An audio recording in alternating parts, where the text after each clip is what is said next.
Okay, നമസ്കാരം എല്ലാവർക്കും. നമുക്ക് എല്ലാവർക്കും അറിയാം, ലോക ക്യാൻസർ ദിനമാണ് ഫെബ്രുവരി 4.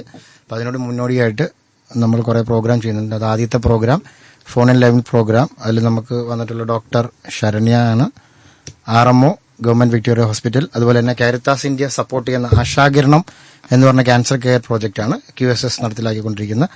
കാരിത്താസിന്റെ സ്റ്റേറ്റ് ഓഫീസർ മിസ്റ്റർ അബീഷ് നമ്മളോടൊപ്പം ഉണ്ട്. പിന്നെ ഞാൻ എന്നെ പരിചയപ്പെടുത്താം, mister Rineesh Antony, program officer Quilon social service society. അപ്പം ഇന്ന് നമ്മൾ മെയിനായിട്ട് രണ്ട് കാര്യങ്ങളാണ്. ഒന്ന്, ആശാകിരണം പദ്ധതി കൊണ്ട് എന്താണ് നമ്മുടെ സമൂഹത്തിന് ഉദ്ദേശിക്കുന്നതെന്ന് പറയാനായിട്ട് നമ്മൾ അബീഷിനെ സ്വാഗതം ചെയ്തിട്ടുള്ളൂ. അബീഷ്, മിസ്റ്റർ അബീഷ് ഒന്ന് രണ്ട് വാക്കിൽ. എല്ലാവർക്കും നമസ്കാരം.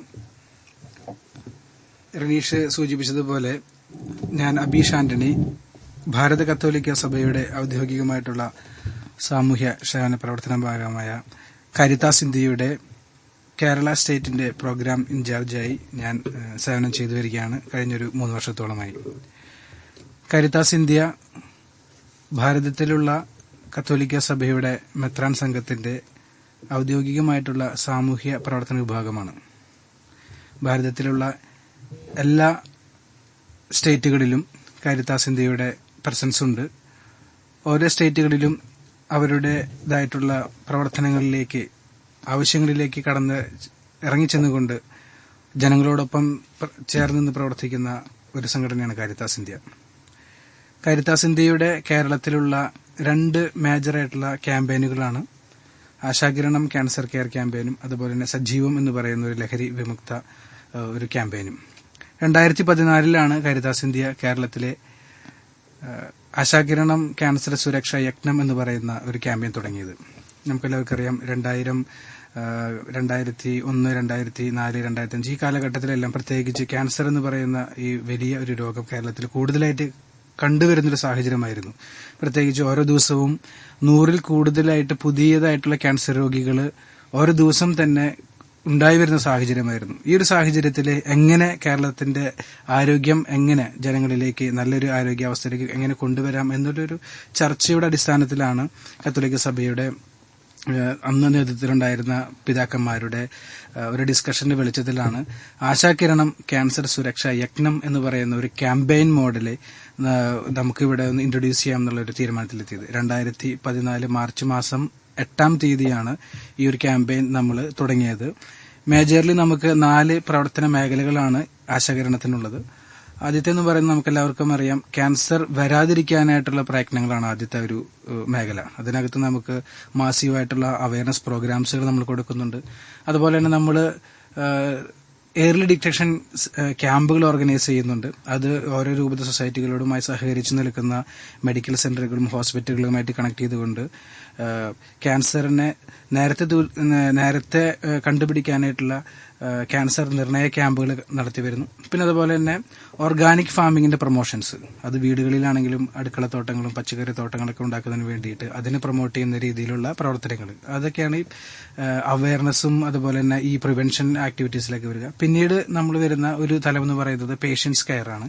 അത് നമുക്ക് പറ്റുന്ന രീതിയിലെല്ലാം ഫിനാൻഷ്യൽ സപ്പോർട്ട് കൊടുക്കുന്നുണ്ട്. അതുപോലെ തന്നെ നമുക്ക് വോളണ്ടിയേഴ്സ് ഒരുപാടുണ്ട്. വോളണ്ടിയേഴ്സിന്റെ സഹകരണത്തോടു കൂടി വീടുകളിലേക്ക് സന്ദർശിക്കുന്നു, ടെലി കൌൺസിലിംഗ് കൊടുക്കുന്നു, സൈക്കോ സോഷ്യൽ സപ്പോർട്ട് കൊടുക്കുന്നു, ഹോം വിസിറ്റുകൾ നൽകുന്നു. ഇങ്ങനെയൊക്കെയുള്ള പ്രവർത്തനങ്ങളുണ്ട്. ഒപ്പം തന്നെ നമുക്ക് ഏകദേശം കേരളത്തിൽ 28,000-ൽ കൂടുതൽ വരുന്ന വോളണ്ടിയേഴ്സ് നമുക്കുണ്ട്. അവരുടെ കൂടെ ചേർന്നതുകൊണ്ട് ഏറ്റവും ബെസ്റ്റായിട്ട് ഈ ക്യാൻസർ കെയർ ക്യാമ്പയിൻ മുന്നോട്ട് പോകുകയാണ്. ഓക്കെ, ഇനി നമുക്ക് ഡോക്ടറിനോട് ചോദിക്കാം. ഡോക്ടർ RMO ആണ് വിക്ടോറിയ ഹോസ്പിറ്റലിൽ. ഇപ്പം നിലവിൽ സ്ത്രീകളിൽ കണ്ടുവരുന്ന മെയിനായിട്ടുള്ള ക്യാൻസർ എന്തൊക്കെയാണ്, അത് ഏതൊക്കെ ഏജ് ഗ്രൂപ്പിലാണ് ഇപ്പം കൂടുതൽ കണ്ടുവരുന്നത് എന്നുള്ളതൊന്ന് പറയാമോ ഡോക്ടർ? എല്ലാവർക്കും നമസ്കാരം. ഞാൻ ഡോക്ടർ ശരണ്യ, വിക്ടോറിയ ഹോസ്പിറ്റലിലെ RMO ആണ്. ഇവിടെ റെനി ചോദിച്ച പോലെ നമ്മളിപ്പം ക്യാൻസർ പണ്ട് കാലത്ത് നമ്മളൊരു പേടിച്ച് നിന്നൊരു സിറ്റുവേഷൻ അല്ല ഇപ്പോൾ. പണ്ട് ക്യാൻസർ എന്ന് കേൾക്കുമ്പോൾ അതോടെ ജീവിതം നിന്നു പോകുന്ന ഒരു സാഹചര്യമായിരുന്നു. ഇപ്പോൾ അതിൽ നിന്നൊക്കെ മാറി നമുക്ക് ഒരുപാട് അഡ്വാൻസ് ട്രീറ്റ്മെന്റ് കാര്യങ്ങളാണെങ്കിലും അതിനോട് പേഷ്യന്റിനോടുള്ള ഒരു അപ്രോച്ച് ആണെങ്കിലും എല്ലാം ഒരുപാട് മാറിയിരിക്കുന്നു. അപ്പം സ്ത്രീകളിൽ ഏറ്റവും കൂടുതൽ നമ്മൾ അന്നും ഇന്നും നമ്മൾ പറയുന്നത് ബ്രസ്റ്റ് ക്യാൻസർ തന്നെയാണ് ഒരു വലിയ പ്രിവലൻസ് കാണുന്നത്. പക്ഷെ അതിൽ വന്നൊരു വ്യത്യാസം എന്ന് പറഞ്ഞാൽ പണ്ട് നമുക്ക് ബ്രസ്റ്റ് ക്യാൻസർ ഒരുപാട് സ്റ്റേജ് കൂടിയ കണ്ടീഷൻസിലാണ് നമുക്ക് കിട്ടിക്കൊണ്ടിരുന്നത്. ഇപ്പം നമ്മളൊരു സ്ക്രീനിങ് പ്രോസസ്സ് ഭയങ്കരമായിട്ട് ഇംപ്രൂവ് ചെയ്തതിന്റെ ഭാഗമായി നമുക്ക് ഏർലി സ്റ്റേജസിൽ ബ്രസ്റ്റ് ക്യാൻസർ നമുക്ക് ഡിറ്റക്ട് ചെയ്യാൻ സാധിക്കുന്നുണ്ട്. അതുവഴി നമുക്കൊരു പൂർണ്ണമായിട്ടൊരു ക്യൂറാണ് നമ്മളിതിൽ നൽകി വരുന്നത്.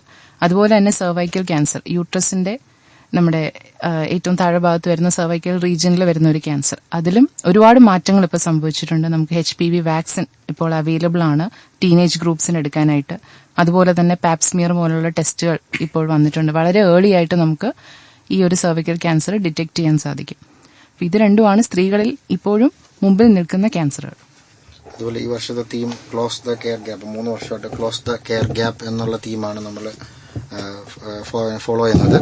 അപ്പം അതിൽ നമ്മൾ ഈ ക്ലോസ് ദ കെയർ ഗ്യാപ്പ് കൊണ്ട് എന്തൊക്കെ കാര്യങ്ങളാണ് നമ്മൾ നിലവിൽ ചെയ്യാൻ ഉദ്ദേശിച്ചിരിക്കുന്നത്? WHO കൊണ്ടുവന്ന ഒരു പുതിയ തീമാണ് ക്ലോസ് ദ കെയർ ഗ്യാപ്പ്. നമ്മൾ ഈ ഒരു ഗ്യാപ്പ് ക്ലോസ് ചെയ്യുക എന്നുള്ളത് തന്നെയാണ് അതിന്റെ അർത്ഥം. ആ ഗ്യാപ്പ് എവിടെ വരുന്നു എന്ന് വെച്ചാൽ, ഓരോ വ്യക്തിയും ക്യാൻസർ ഉണ്ട് എന്ന് കണ്ടുപിടിക്കുന്ന ഒരു സ്റ്റേജ് ഉണ്ട്. അതുപോലെ തന്നെ അത് കണ്ടുപിടിച്ചതിന് ശേഷം അത് ട്രീറ്റ്മെന്റ് സ്റ്റാർട്ട് ചെയ്യുന്ന ഒരു സ്റ്റേജ്, ട്രീറ്റ്മെന്റ് കഴിഞ്ഞിട്ട് തിരിച്ച് ഒരു റീഹാബിലിറ്റേഷൻ അല്ലെങ്കിൽ വീണ്ടും പഴയ ലൈഫിലേക്ക് വരുന്ന ഒരു സ്റ്റേജ്. അപ്പൊ ഇതിന്റെയൊക്കെ ഇടയിലുള്ളൊരു ഗ്യാപ്പ് സ്പേസ് കുറച്ചുകൊണ്ട് ആൾക്കാർക്ക് വളരെ നല്ല രീതിയിൽ ക്യാൻസറിൽ നിന്നും സർവൈവ് ചെയ്ത് കൊണ്ടുവരാൻ പുതിയ നടപടികൾ ഉണ്ടാവാൻ വേണ്ടിയിട്ടുള്ള ഒരു തീമാണ് WHO ക്ലോസ് ദ കെയർ ഗ്യാപ്പിലൂടെ ഉദ്ദേശിച്ചിരിക്കുന്നത്. ഇനി ഇതിൻ്റെ അകത്ത് ഈ കഴിഞ്ഞ 2015 നമ്മൾ ആശാകിരണം ലോഞ്ച് ചെയ്തത് അബീഷ്. അപ്പം ഇത്രയും കാലത്തിൽ മേജറായിട്ടുള്ള മൈൽ സ്റ്റോൺസ് എന്നൊക്കെ പറയാനായിട്ട് ക്യാൻസർ കെയറിൽ ഏറ്റവും കൂടുതൽ നാൾ വഴികളിൽ ഏറ്റവും പ്രാധാന്യമായിട്ട് പറയാൻ പറ്റുന്ന ക്യാൻസർ കെയർ ആക്ടിവിറ്റീസ് എന്തൊക്കെയാണ്? തീർച്ചയായിട്ടും ഈ 2014 തുടങ്ങി 2024 ആയി നിൽക്കുമ്പോൾ ഏകദേശം ഒരു 10 വർഷത്തെ നമുക്ക് ഈ ഒരു ക്യാമ്പയിന്റെ ഒരു സക്സസ്ഫുൾ ആയിട്ടുള്ള ജേർണി തന്നെയായിരുന്നു. ഓരോ വർഷം തന്നെ നമ്മൾ നോക്കുമ്പോഴും മൈൽ സ്റ്റോണുകൾ നമുക്ക് ഒരുപാടുണ്ട്. നമ്മൾ ഈ ഒരു ക്യാൻസർ കെയർ ക്യാമ്പയിൻ കൊണ്ട് ഉദ്ദേശിക്കുന്നത് ഹോം ബേസ്ഡ് ആയിട്ടുള്ള പ്രിവെൻഷനാണ് നമ്മൾ കൂടുതലായിട്ട് നമ്മൾ ആഗ്രഹിച്ചതും. ഇതുപോലെയുള്ള ക്യാൻസർ രഹിത ഭവനങ്ങൾ, അതിനുശേഷം ക്യാൻസർ രഹിത വില്ലേജുകളൊക്കെ ഡെവലപ്പ് ചെയ്യുക എന്നുള്ളതാണ് നമ്മുടെ സ്വപ്നം. ഞങ്ങൾക്ക് ഏറ്റവും കൂടുതലായിട്ടൊരു ഇൻസ്പയറിംഗ് ആയിട്ട് തോന്നിയിരിക്കുന്നത് കുട്ടികളുടെ ഇടപെടലുകളാണ്. പ്രത്യേകിച്ച് കുടുംബങ്ങളിലുള്ള കുട്ടികളുടെ ഇടപെടലുകൾ വഴി ഇത്തരത്തിലുള്ള ക്യാൻസർ രഹിത ലൈഫ് സ്റ്റൈലുകൾ അവർക്ക് റിനോവേറ്റ് ചെയ്യാനും അല്ലെങ്കിൽ റീകൺസ്ട്രക്ട് ചെയ്യാനും സാധിച്ചു എന്നുള്ളതാണ്. ഒരു ചെറിയൊരു സിമ്പിളായിട്ടുള്ള എക്സാമ്പിൾ പറയാനായിട്ട് ആഗ്രഹിക്കുന്നത്, ആശാകിരണം ലാവൻഡർ ആർമി എന്ന് പറയുന്ന കുട്ടികളുടെ ഒരു സമൂഹമുണ്ട്. ലാവൻഡർ എന്ന് പറയുന്നത് ജനറൽ ആയിട്ടുള്ള ക്യാൻസറിന്റെ ഇൻഡിക്കേറ്റ് ചെയ്യുന്ന കളറാണ്. പല ക്യാൻസർക്കും പല ഇതുണ്ടെങ്കിലും ജനറൽ ക്യാൻസറിന് അവയർനെസ് കൊടുക്കുന്ന ഒരു കളറാണ് ലാവൻഡർ എന്ന് പറയുന്നത്. ഈ ലാവൻഡർ ആർമി എന്ന് പറയുന്ന കുട്ടികളുടെ ഒരു സംഘടന ഏകദേശം ഒരു 8000-ൽ കൂടുതൽ വരുന്ന കുട്ടികൾ ഇതിനകത്ത് വോളണ്ടിയേഴ്സായി വരുന്നുണ്ട്. അതിനകത്ത് തൃശ്ശൂരിലുള്ള ഒരു പെൺകുട്ടി നമ്മളിതുപോലെ ക്ലാസ്സുകൾ അവയർനെസ് കൊടുത്തതിന് ശേഷം ആ കുട്ടി കരഞ്ഞുകൊണ്ടിരിക്കുന്ന ഒരു സിറ്റുവേഷനാണ് കണ്ടത്. കാരണം നമ്മൾ ഈ ഫോട്ടോസൊക്കെ കാണിക്കുന്നുണ്ട്, ഇത് സിഗരറ്റ് വലിക്കുമ്പോഴും പിന്നെ ഇങ്ങനെയുള്ള ടൊബാക്കോയുടെ യൂസ് മൂലമൊക്കെ നമ്മളിവിടെയൊക്കെ ഓരോ ഫോട്ടോകൾ കാണിക്കുമ്പോൾ അതിനൊക്കെ കണ്ട് പേടിച്ചിട്ട് ആ ഫോട്ടോയിൽ കണ്ട ആളിന്റെ മുഖം ആ കുട്ടി കാണുന്നത് അദ്ദേഹത്തിന്റെ അച്ഛന്റെ മുഖമായിട്ടാണ്. കാരണം ഇങ്ങനെ ഈ രീതിയിലൊക്കെ ഈ ടൊബാക്കോയുടെ യൂസൊക്കെ വരുമ്പോൾ തീർച്ചയായിട്ടും ഭാവിയിലും എന്റെ അച്ഛനും ഇതുപോലെ ആകും എന്നുള്ളൊരു പേടിയായിരുന്നു. സംസാരിച്ചു കഴിഞ്ഞപ്പോഴും മനസ്സിലായത് ആ കുട്ടിയുടെ ഫാദർ എല്ലാ ദിവസവും തന്നെ പുകവലിക്കുകയും അതുപോലെ മദ്യപാനത്തിന്റെ ശീലമുള്ള ആളായിരുന്നു. അങ്ങനെ ഈ ക്ലാസ് കേട്ട് കഴിഞ്ഞപ്പോൾ ആ കുട്ടിയിലുണ്ടായത് ഒരു കൺവിക്ഷൻ. ആ കുട്ടി അന്ന് പോയിട്ട് കുട്ടിയുടെ വീടിന്റെ മുൻപിൽ എഴുതി വെച്ചിരിക്കുകയാണ്, അദ്ദേഹം സ്വന്തം കൈപ്പടയിൽ ആ കുട്ടി എഴുതി വെച്ചിരിക്കുകയാണ്, സിഗരറ്റ് വലിക്കുന്ന അപ്പൻ എന്റെ വീടിന്റെ നാശം എന്ന് എഴുതി വെച്ചിരിക്കുകയാണ്. അന്ന് വൈകുന്നേരം ജോലി കഴിഞ്ഞ് വരുമ്പോൾ ഈ ഒരു സ്റ്റേറ്റ്മെന്റ് എഴുതി വെച്ചിരിക്കുന്ന ഇത് കണ്ടപ്പോൾ വളരെയധികം ഹൃദയസ്പർശിയായി. അന്നു മുതൽ ഇന്ന് വരെ അദ്ദേഹം കുടിക്കുകയോ അതുപോലെ തന്നെ പുകവലിക്കുന്ന ശീലമോ ഉണ്ടായിട്ടില്ല. അതിന്റെ ഒരു വിറ്റ്നസ് ആയിട്ട് അദ്ദേഹം പിറ്റേ ദിവസത്തെ ലാവൻഡർ ആർമിയുടെ ഗ്യാതറിംഗ് വന്നപ്പോൾ അദ്ദേഹം നമ്മളോടൊന്ന് പറയുകയാണ്, കുട്ടികളുടെ തീർച്ചയായിട്ടുള്ള ഇത്തരത്തിലുള്ള ഇടപെടലുകൾ. നമുക്കറിയാം കുട്ടികൾ ഒരുപാട് വാശി പിടിക്കുന്നവരാണ്. ഐസ്ക്രീം കഴിക്കുന്നതിന് വേണ്ടിയിട്ടും സിനിമയ്ക്ക് പോകുന്നതിനൊക്കെ വേണ്ടിയിട്ടൊക്കെ ഒരുപാട് വാശി പിടിക്കുന്നതാണ്. പക്ഷെ നമ്മള് ലാവൻഡർ ആർമി എന്ന് പറയുന്ന കുട്ടികളുടെ ഒരു പട്ടാളം, ഇവര് വാശി പിടിക്കുന്നത് ക്യാൻസർ രഹിതമായിട്ടുള്ള വീടുകൾ സൃഷ്ടിച്ചെടുക്കുന്നതിന് വേണ്ടിയിട്ടാണ്. അത് അവരുടെ ഭക്ഷണശൈലികളും അതുപോലെ തന്നെ പ്ലാസ്റ്റിക്കിന്റെ ഉപയോഗം കുറയ്ക്കുന്നതിന് വേണ്ടിയിട്ടും ഇങ്ങനെ സമൂഹത്തിന്റെ നല്ല നാളേക്ക് വേണ്ടിയിട്ടുള്ള യങ്ങറായിട്ട് നിൽക്കുന്ന ഈ കുഞ്ഞു കുട്ടികൾ അവരുടെ പിടിവാശികൾ നല്ല നന്മയ്ക്ക് വേണ്ടിയിട്ട് കുടുംബങ്ങളിലുള്ള ക്യാൻസർ രഹിതമായിട്ടുള്ള സിറ്റുവേഷൻസ് ക്രമീകരിക്കുന്നതിന് വേണ്ടിയിട്ട് നമ്മൾ കാരണമായി തീരുന്നു. ഇതൊരു മൈൽ സ്റ്റോണായിട്ട്, പല മൈൽ സ്റ്റോണുണ്ടെങ്കിലും ഇതൊരു എന്താ പറയുക, ബിഹേവിയറിലും അതുപോലെ തന്നെ ഒരു അവരുടെ ലൈഫിലും വന്നിരിക്കുന്ന വലിയൊരു മാറ്റം തന്നെയാണ്. ഓക്കെ, ഈ വർഷം ഇന്നത്തെ ഈ പ്രോഗ്രാമിന് നമ്മൾ ഇട്ടിരിക്കുന്ന കൺസെപ്റ്റ് എന്ന് പറഞ്ഞാൽ cancer and cancer care society എന്നുള്ളതാണ്. അപ്പോൾ ഡോക്ടറോട് ചോദിക്കാനുള്ളത്, ഇപ്പോഴത്തെ ഈ ഒരു നിലവിലുള്ള സൊസൈറ്റിയിൽ നമ്മൾ ഒരു ക്യാൻസർ രോഗിയാണെങ്കിൽ അതിനകത്ത് ഏതൊക്കെ തലത്തിലാണ് നമ്മൾ ഈ ഒരു സഹായം അല്ലെങ്കിൽ ഇന്റർവെൻഷൻസ് നടത്തേണ്ടത് എന്നുള്ളതാണ് cancer and cancer care society എന്ന് പറഞ്ഞിട്ട്. അല്ല, ഇതിലിപ്പം ക്യാൻസർ രോഗി എന്നുള്ളൊരു കൺസെപ്റ്റ് തന്നെ മാറണം എന്ന് തന്നെയാണ് എൻ്റെ ഒരു അഭിപ്രായം. കാരണം അവരെയും നമ്മുടെ കൂട്ടത്തിൽ ഒരാളായി കണ്ടുകൊണ്ട് അവരുടെ ഒരു എന്താ പറയുക, ആ ഒരു ഇതിനെ ഓവർകം ചെയ്യാനായിട്ട് ഈ ഒരു സൊസൈറ്റീസിന് സാധിക്കും എന്നാണ് എൻ്റെ വിശ്വാസം. അതാണ് ഇപ്പോൾ ചെയ്തു വരുന്നതും. നമ്മുടെ ഗവൺമെന്റിന്റെ ഭാഗത്തു നിന്നാണെങ്കിലും ക്യാൻസർ പേഷ്യൻസിന് വേണ്ടിയിട്ട് ഒരുപാട് സ്കീംസ് ആണെങ്കിലും കാര്യങ്ങളും അവൈലബിൾ ആണ്. അതുപോലെ തന്നെ ഇതുപോലുള്ള വോളണ്ടറി അസോസിയേഷൻസ് ചെയ്തു വരുന്നതും വലിയൊരു ബെനിഫിറ്റ് ആണ് ക്യാൻസർ പേഷ്യൻസിന് സംബന്ധിച്ചിടത്തോളം. ഓക്കെ, അപ്പം ഈ ഒരു ചെറിയൊരു ഇൻട്രൊഡക്ഷനിൽ പങ്കെടുത്ത ഡോക്ടറിനും അതുപോലെ സ്റ്റേറ്റ് ഓഫീസർ അബീഷിനും എല്ലാവർക്കും നന്ദി പറഞ്ഞുകൊണ്ട് നിർത്തുന്നു. Thank you. നമസ്കാരം. ഡോക്ടറോട് ചോദിക്കാം തത്സമയ ഫോണിംഗ് പരിപാടിയിലേക്ക് എല്ലാ മാന്യ ശ്രോതാക്കളെയും സ്വാഗതം ചെയ്യുകയാണ്. അപ്പോൾ ഇന്ന് നമ്മൾ ചർച്ച ചെയ്യുന്ന ഒരു വിഷയമെന്ന് പറയുന്നത്, കുറച്ചു മുമ്പ് തന്നെ നമ്മൾ അതിന്റെ ഒരു ഇൻട്രൊഡക്ഷൻ കേട്ടായിരുന്നു. നമ്മൾ ഫെബ്രുവരി 4 ലോക ക്യാൻസർ ദിനമായിട്ട് ആചരിക്കുകയാണ്. അപ്പോൾ അതിനെക്കുറിച്ചാണ് കുറച്ചു നേരം നമ്മളിങ്ങനെ കേട്ടുകൊണ്ടിരുന്നത്. പ്രധാനമായിട്ടും നമ്മുടെ ഇപ്പോൾ അത് പറയുന്നതിന് മുമ്പ് തന്നെ നമ്മോടൊപ്പം ഉള്ളത് കൊല്ലം വിക്ടോറിയ ഹോസ്പിറ്റലിലെ RMO ഡോക്ടർ ശരണ്യ ബാബു ആണ്. നമ്മൾ ഡോക്ടറിന്റെ പരിപാടിയിലേക്ക് സ്വാഗതം ചെയ്യുകയാണ്. നമസ്കാരം. Thank you Hena. Okay doctor, അപ്പോൾ ഈ വർഷത്തെ ഒരു തീം എന്ന് പറയുന്നത് ക്ലോസ് ദ കെയർ ഗ്യാപ്പ് എന്നാണ് പറഞ്ഞിരിക്കുന്നത്. അതായത് പരിചരണത്തിന്റെ വിടവ് ഏറ്റവും കൂടുതൽ അടയ്ക്കുക എന്നതാണ് അതിൽ കൂടെ അർത്ഥമാക്കുന്നത്. അപ്പോൾ എന്തുകൊണ്ടാണ് ഇങ്ങനൊരു തീം വന്നത്? ഇതിന്റെ പ്രാധാന്യം എന്താണ്, ലക്ഷ്യം എന്താണെന്നൊന്ന് ഡോക്ടർ ആദ്യം തന്നെ ഒന്ന് പറയാം. തീർച്ചയായും. ഞാൻ നേരത്തെ പറഞ്ഞതുപോലെ WHO ഒരു ലക്ഷ്യത്തോടു കൂടിയാണ് ഈ ക്ലോസ് ദ കെയർ ഗ്യാപ്പ് എന്നൊരു ഇത് കൊണ്ടുവന്നത്, ഈ ഒരു തീം. കാരണം നമ്മൾ പലപ്പോഴും കാണുന്നതെന്ന് വെച്ചാൽ ലേറ്റ് ഡയഗ്നോസിസ്. കാരണം പലരും സിംറ്റംസ് അല്ലെങ്കിൽ അവർക്കുണ്ടാവുന്ന ബുദ്ധിമുട്ടുകൾ ഒരു കാര്യമായിട്ട് എടുക്കാതെ അത് വെച്ചിരുന്ന് ആ ഒരു ഇത് അടുത്ത സ്റ്റേജിലേക്ക് പോയതിനു ശേഷം മാത്രം ഡോക്ടറെ സമീപിക്കുക. അതുകൊണ്ട് തന്നെ ആ ഒരു ട്രീറ്റ്മെന്റ് വൈകുമ്പോൾ ഈ അസുഖം കുറച്ചുകൂടി അഡ്വാൻസ്ഡ് ആയി മാറുകയാണ് ചെയ്യുന്നത്. അപ്പം നമുക്ക് അതിന് ആ ഒരു ഗ്യാപ്പ് കുറയ്ക്കുക എന്നുള്ള ഒരു കൺസെപ്റ്റാണ് ഫസ്റ്റ് സ്റ്റെപ്പ്. അതിനു വേണ്ടിയിട്ട് നമ്മുടെ ഗവൺമെന്റ് തന്നെ ഇനിഷ്യേറ്റീവ് എടുത്തിട്ട് ഇപ്പോൾ ഒരുപാട് സ്ക്രീനിങ് ടെസ്റ്റുകൾ നമ്മൾ പല ക്യാൻസേഴ്സിന് നമ്മൾ വെക്കുന്നുണ്ട്. അത് പഞ്ചായത്ത് ലെവൽ അടിസ്ഥാനത്തിൽ വരെ നമ്മൾ അത്ര ഗ്രാസ് റൂട്ട് ലെവലിൽ പോയിട്ടാണ് നമ്മൾ ആ ഒരു സ്ക്രീനിങ് പ്രോസസ്സ് നടത്തുന്നത്. അതുപോലെ തന്നെ ആ ഒരു സ്ക്രീനിങ് കൊണ്ട് ഇപ്പോൾ വളരെയധികം ഒരുപാട് ക്യാൻസേഴ്സ് നമുക്ക് ഏർലി ഡിറ്റക്ട് ചെയ്യാനും പറ്റുന്നുണ്ട്. അതുകൊണ്ട് തന്നെ ആൾക്കാരുടെ ഒരു life span post cancer period എന്ന് പറയുന്നത് നമുക്ക് ഒരുപാട് എക്സ്റ്റെൻഡ് ചെയ്ത് കൊടുക്കാൻ സാധിക്കുന്നുണ്ട്. ഓക്കെ ഡോക്ടർ, നമുക്ക് കുറച്ചുകൂടെ സംസാരിക്കാം. അതിനു മുമ്പ് തന്നെ നമുക്കൊരു കോൾ എത്തിയിട്ടുണ്ട്. ഹലോ. നമസ്കാരം. ഹലോ, നമസ്കാരം. ഓക്കെ ചേച്ചി, ഡോക്ടറുണ്ട്, സംസാരിച്ചോളൂ. മാഡം, ഞാൻ കൊല്ലത്തു നിന്നാണ് വിളിക്കുന്നത്. പറഞ്ഞോളൂ. ഇപ്പം ഈ കഴിഞ്ഞ ആഴ്ചയിൽ ഒരാഴ്ച കൊണ്ട് മാം എനിക്ക് വയറിന് ഭയങ്കര വേദനയായിരുന്നു. വയറിന് വേദന എന്ന് പറഞ്ഞാല് നമ്മൾ യൂറിൻ പാസ് ചെയ്യുമ്പോഴും അങ്ങനെയുള്ള കാര്യങ്ങളെല്ലാം ചെയ്യുമ്പോഴത്തേക്ക് ഭയങ്കരമായിട്ട് വേദനയായിരുന്നു. അപ്പം സ്കാനിങ് കാര്യങ്ങളൊക്കെ എഴുതി തന്നെങ്കിൽ പോലും അവർ സ്കാനിങ് ചെയ്തില്ലായിരുന്നു. അത് ഇപ്പം വീണ്ടും അതേ സ്റ്റേജിലോട്ടുള്ള ഇപ്പൊ വയറിനകത്ത് ഭയങ്കരമായിട്ട് വേദനയുണ്ട്. വയറ് കയറി നല്ല രീതിയിൽ പെരുത്തിരിക്കുക ചെയ്യുന്നത്. അപ്പൊ മാഡം നേരത്തെ പറഞ്ഞല്ലോ യൂട്രസിലെ ക്യാൻസറിന്റെ കാര്യം ഇങ്ങനെ പറഞ്ഞല്ലോ മാഡം. അപ്പൊ അതിന്റെ ആരംഭം എന്തായിരിക്കും മാഡം അതിന്റെ? അല്ല, ഇതിലിപ്പോ ഈ ഒരാഴ്ച വയറുപെരുക്കം എന്ന് പറയുന്നത് നമുക്ക് ഒറ്റയടിക്ക് ഇത് ക്യാൻസർ എന്ന് പറഞ്ഞ് നമുക്ക് അതിലേക്ക് പോകാൻ സാധിക്കില്ല. അപ്പൊ അതുകൊണ്ട് തന്നെ ഇത് ഡോക്ടറെ കണ്ടിട്ടാണോ സ്കാനിങ്ങിന് പോയത്, അതോ സ്വയമേ പോയി സ്കാൻ കണ്ട് മാം? ഡോക്ടറിനെ കണ്ട് നമ്മള് ഉള്ളെല്ലാം അവിടെ ഹോസ്പിറ്റലിലാണ് കാണിച്ചത്. കാണിച്ച ഉള്ളെല്ലാം പരിശോധിച്ചിപ്പം മാം പറഞ്ഞത് ഡോക്ടർ മിനിസ് എസ് നായരുടെ ഡോക്ടറിനാണ് കാണിച്ചത്. അപ്പം മാം പറഞ്ഞത് യൂട്രസിൽ കംപ്ലൈന്റ് ആയിട്ടൊന്നും കാണുന്നില്ല, യൂറിൻ പാസ് ചെയ്യുന്ന മൂത്രസഞ്ചിക്ക് ചെറിയ വീക്കം ഉണ്ടെന്ന് പറഞ്ഞു. എന്നിരുന്നാൽ പോലും മാം അതിന്റെ ഗുളിക കഴിച്ചിട്ടും എനിക്ക് ആ വയറിനുള്ള ഇത് മാറുന്നുമില്ല. നമുക്ക് ആഹാരം അങ്ങനെയുള്ള കാര്യങ്ങളൊന്നും കഴിക്കാനൊന്നും പറ്റത്തില്ല. രാത്രിയൊക്കെ ആകുമ്പോഴത്തേക്ക് ഭയങ്കര അസ്വസ്ഥതയായി, ഒരു കൈ ഒരു കാലും മൊത്തത്തിൽ നീരുണ്ട്, അങ്ങനെയുള്ള ഒക്കെ ഒരു അസ്വസ്ഥതയുണ്ട്. മൂത്രമൊഴിക്കുമ്പോഴൊക്കെ ഭയങ്കരമായിട്ടുള്ള അസ്വസ്ഥതകൾ കാണിക്കും. ഞാൻ നേരത്തെ സംസാരിച്ചപ്പോൾ യൂട്രസിന്റെ ക്യാൻസറിനെ കുറിച്ചോ അല്ലെങ്കിൽ അതിന്റെ ഒരു അസുഖത്തിനെ കുറിച്ച് മാത്രമേ ഞാൻ പറഞ്ഞുള്ളൂ. പക്ഷെ നമുക്കിപ്പോ ഒരു വയറ് പെരുക്കം വരുന്നത് ഒരിക്കലും യൂട്രസിലെ ക്യാൻസറോ അല്ലെങ്കിൽ യൂട്രസിന്റെ ബുദ്ധിമുട്ടോ കൊണ്ട് മാത്രം ആവണം എന്നില്ല. അപ്പൊ ഞാൻ പറഞ്ഞത് ഗൈനക് സൈഡിൽ നോക്കിയിട്ട് ബുദ്ധിമുട്ടൊന്നും ഇല്ല എന്ന് അവർ അസസ് ചെയ്തിട്ടുണ്ടെങ്കിൽ അടുത്തത് ഒരു സർജനെയാണ് നമ്മൾ കാണിക്കേണ്ടത്. സർജനെ കാണിച്ചിട്ട് വേറെ എന്തെങ്കിലും ബുദ്ധിമുട്ടുണ്ടോ എന്നുള്ളത് നോക്കുകയാണ്. ഓക്കെ, അല്ലാതെ നമ്മൾ ആ വേദന സഹിച്ച് നിൽക്കേണ്ട കാര്യമില്ല. അടുത്തൊരു ഓപ്ഷനിലേക്ക് നമുക്ക് പോവാം. അല്ലാതെ സ്വയമേ ചികിത്സ എടുക്കേണ്ട കാര്യമില്ല. ഒരു സർജനെ കാണിച്ചിട്ട് അതിന് വേണ്ടുന്ന ബാക്കി ടെസ്റ്റുകൾ എന്തെങ്കിലും ഉണ്ടെങ്കിൽ ചെയ്യേണ്ടതാണ് കേട്ടോ.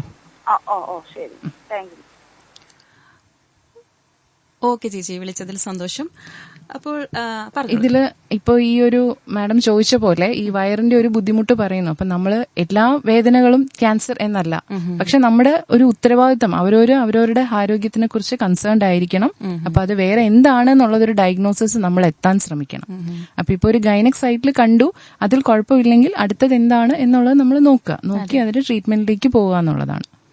അപ്പോൾ ഇന്നത്തെ എനിക്ക് തോന്നുന്നു പണ്ടത്തെ കാലഘട്ടത്തിനെ അപേക്ഷിച്ച് ഇന്ന് കുറച്ചുകൂടെ വിദ്യാഭ്യാസമൊക്കെ കൂടി നിൽക്കുന്ന സമയത്ത് തന്നെ ഭയങ്കരമായിട്ട് തന്നെ ഈ ഒരു ക്യാൻസർ എന്നുള്ള രീതിയിൽ, അതായത് അതിന്റെ ഒരു ഭയങ്കരമായിട്ട് ഭയം എല്ലാവർക്കും ഉണ്ട്. ക്യാൻസർ എന്ന് പറയുന്നത് വലിയൊരു രോഗമാണ് എന്നൊരു നിലപാടിലേക്ക് എത്തി നിൽക്കുകയാണ്. പക്ഷെ ഒരുവിധ അത് മാറ്റി ഈ ഒരു ജനറേഷൻ അത് മാറ്റിക്കൊണ്ടുവരുന്നെന്ന് പറയാൻ സാധിക്കുമോ? ഹേന പറഞ്ഞ പോലെ പണ്ട് കാലത്ത് ഞാൻ നേരത്തെ പറഞ്ഞ പോലെ ക്യാൻസർ ഒരു കുടുംബത്തിൽ ഒരാൾക്ക് വന്നാൽ അവിടെ ജീവിതം നിന്നു എന്നൊരു കൺസെപ്റ്റ് ആയിരുന്നു പണ്ട്. അതിനുശേഷം അതിന് കീമോതെറാപ്പി വന്നു, റേഡിയോ തെറാപ്പി വന്നു, സർജറി വന്നു. ഇപ്പൊ അതിൽ നിന്നൊക്കെ അഡ്വാൻസ്ഡ് ആയിട്ട് നമ്മളിപ്പോ ഇമ്മ്യൂണോ തെറാപ്പി പോലുള്ള ന്യൂവർ ടെക്നോളജിക്കലി അഡ്വാൻസ്ഡ് ആയിട്ടുള്ള ട്രീറ്റ്മെന്റ് ലെവലിൽ വന്ന് നിൽക്കുകയാണ്. അപ്പൊ അതുകൊണ്ട് തന്നെ നമുക്ക് നല്ല രീതിയിലുള്ള ട്രീറ്റ്മെന്റ് നൽകാൻ സാധിക്കും. അപ്പൊ ഒരു ഭയത്തോടുകൂടി വേണ്ടിയല്ല ഇനി ക്യാൻസറിനെ കാണേണ്ടത്. നമ്മളത് ഡിറ്റക്ട് ചെയ്യുക, അത് ട്രീറ്റ് ചെയ്യുക, എന്നിട്ട് മറ്റു അസുഖങ്ങൾ പോലെ നമ്മൾ അതിനെ ഓവർകം ചെയ്ത് ലൈഫ് കണ്ടിന്യൂ ചെയ്യുക. ഓക്കെ ഡോക്ടർ, നമുക്ക് മറ്റൊരു ശ്രോതാവ് കൂടെ എത്തിയിട്ടുണ്ട്. ഹലോ. ഹലോ, നമസ്കാരം. നമസ്കാരം ഡോക്ടർ ഉണ്ട് ചേട്ടാ, സംസാരിച്ചു. ഞാൻ മണികണ്ഠൻ പോളയത്തോട്. പറഞ്ഞോളൂ. ഈ ക്യാൻസറിനെ പറ്റിയുള്ള ബോധവൽക്കരണം ഏറ്റവും കൂടുതൽ പ്രയോജനപ്പെട്ടെന്നാണ് എനിക്ക് പറയാനുള്ള അഭിപ്രായം. കാരണം പണ്ട് ഈ 4ാം സ്റ്റേജിലാണ് എല്ലാവരും ആർട്ടിഫിൽ പോകുന്നത്, അതെ, പ്രത്യേകിച്ച് സ്ത്രീകള്. കാരണം അവരുടെ മാറില് ഈ മുഴ വരുമ്പോഴൊന്നും ചെക്ക് ചെയ്യാതെ 4ാമത്തെ ലാസ്റ്റ് ഘട്ടത്തിലാണ് അത് ഹോസ്പിറ്റലിൽ സമീപിക്കുന്നത്. ഇപ്പോഴത് മാറി. കാരണം ഒരു ചെറിയ മുഴ കണ്ടാൽ അവരെ ഹോസ്പിറ്റലിൽ പോകാൻ തുടങ്ങി. തീർച്ചയായും അത് ഒരു ബോധവൽക്കരണത്തിന്റെ ഭാഗമാണെന്നാണ് എനിക്ക് പറയാനുള്ളത്. ഇപ്പൊ മിക്ക ഹോസ്പിറ്റലിലും ഇത് ചെക്കപ്പ് ചെയ്യാനുള്ള സംവിധാനമായി. ഗവൺമെന്റ് ഭാഗത്തുനിന്ന് അത് ഒരുപാട് സഹായങ്ങളും ചെയ്യുന്നുണ്ട്. അതുകൊണ്ട് എത്രയും പെട്ടെന്ന് ആളുകൾ ആശുപത്രിയിൽ പോകാൻ തുടങ്ങി. അതൊരു നല്ല കാര്യമായിട്ടാണ് എനിക്ക് പറയാനുള്ളത്. ശരി, ഓക്കെ ചേട്ടാ, വിളിച്ചതിൽ സന്തോഷം. അപ്പോൾ ഡോക്ടർ പറഞ്ഞല്ലോ നൂതനമായിട്ടുള്ള കുറെ കാര്യങ്ങൾ വന്നിട്ട് എന്തൊക്കെ പുരോഗതിയാണ് ഈ ഒരു രംഗത്തുണ്ടായത്? അതായത് മുമ്പ് നമ്മൾ ഈ ചെയ്യുന്ന ട്രീറ്റ്മെന്റിലൊക്കെ ഒരു എന്താ പറയാ ടോട്ടൽ ബോഡിയെ എഫക്ട് ചെയ്യുന്ന രീതിയിലുള്ളൊരു ട്രീറ്റ്മെന്റുകളാണ് നമ്മൾ കൊടുത്തുകൊണ്ടിരുന്നത്. ഇപ്പൊ അതിന്റെ ഒരു ഇഞ്ചക്ഷൻ എടുക്കുകയാണെങ്കിലും മരുന്ന് എടുക്കുകയാണെങ്കിലും അത് ശരീരത്തിന്റെ നല്ല ടിഷ്യൂവിനെയും കൂടി എഫക്ട് ചെയ്യുന്ന രീതിയിലായിരുന്നു പണ്ടത്തെ ട്രീറ്റ്മെന്റ്. പക്ഷെ ഇപ്പൊ അതിൽ നിന്നൊക്കെ മാറി ആ ഒരു ടാർഗറ്റഡ് തെറാപ്പി പോലെ നമുക്ക് എവിടെയാണോ ഇഷ്യൂ ഉള്ളത് അവിടെ മാത്രം ആ മരുന്നുകൾ ആക്ട് ചെയ്യുന്ന രീതിയിലുള്ള ട്രീറ്റ്മെന്റ് സംവിധാനങ്ങൾ ഇപ്പോൾ വന്നിട്ടുണ്ട്. ഇപ്പൊ നേരത്തെ നമ്മുടെ മണികണ്ഠൻ ചേട്ടൻ പറഞ്ഞ പോലെ ഒരു സ്ത്രീയെ സംബന്ധിച്ചിടത്തോളം സ്വന്തമായിട്ട് ഒരു കണ്ണാടിയുടെ മുമ്പിൽ നിന്നും 2 ബ്രസ്റ്റ് എക്സാമിൻ ചെയ്യാന്ന് പറയുന്നത് ഈസി ആയിട്ട് ചെയ്യാവുന്ന കാര്യമാണ്. നമ്മളത് റുട്ടീനായിട്ട് ചെയ്യുകയാണെങ്കിൽ അതിൽ വരുന്ന മാറ്റങ്ങൾ നമുക്ക് തന്നെ അറിയാൻ പറ്റും. അതിന് നമ്മളൊരു ഡോക്ടറോ നഴ്സോ ഒന്നും ആവേണ്ട ആവശ്യമില്ല.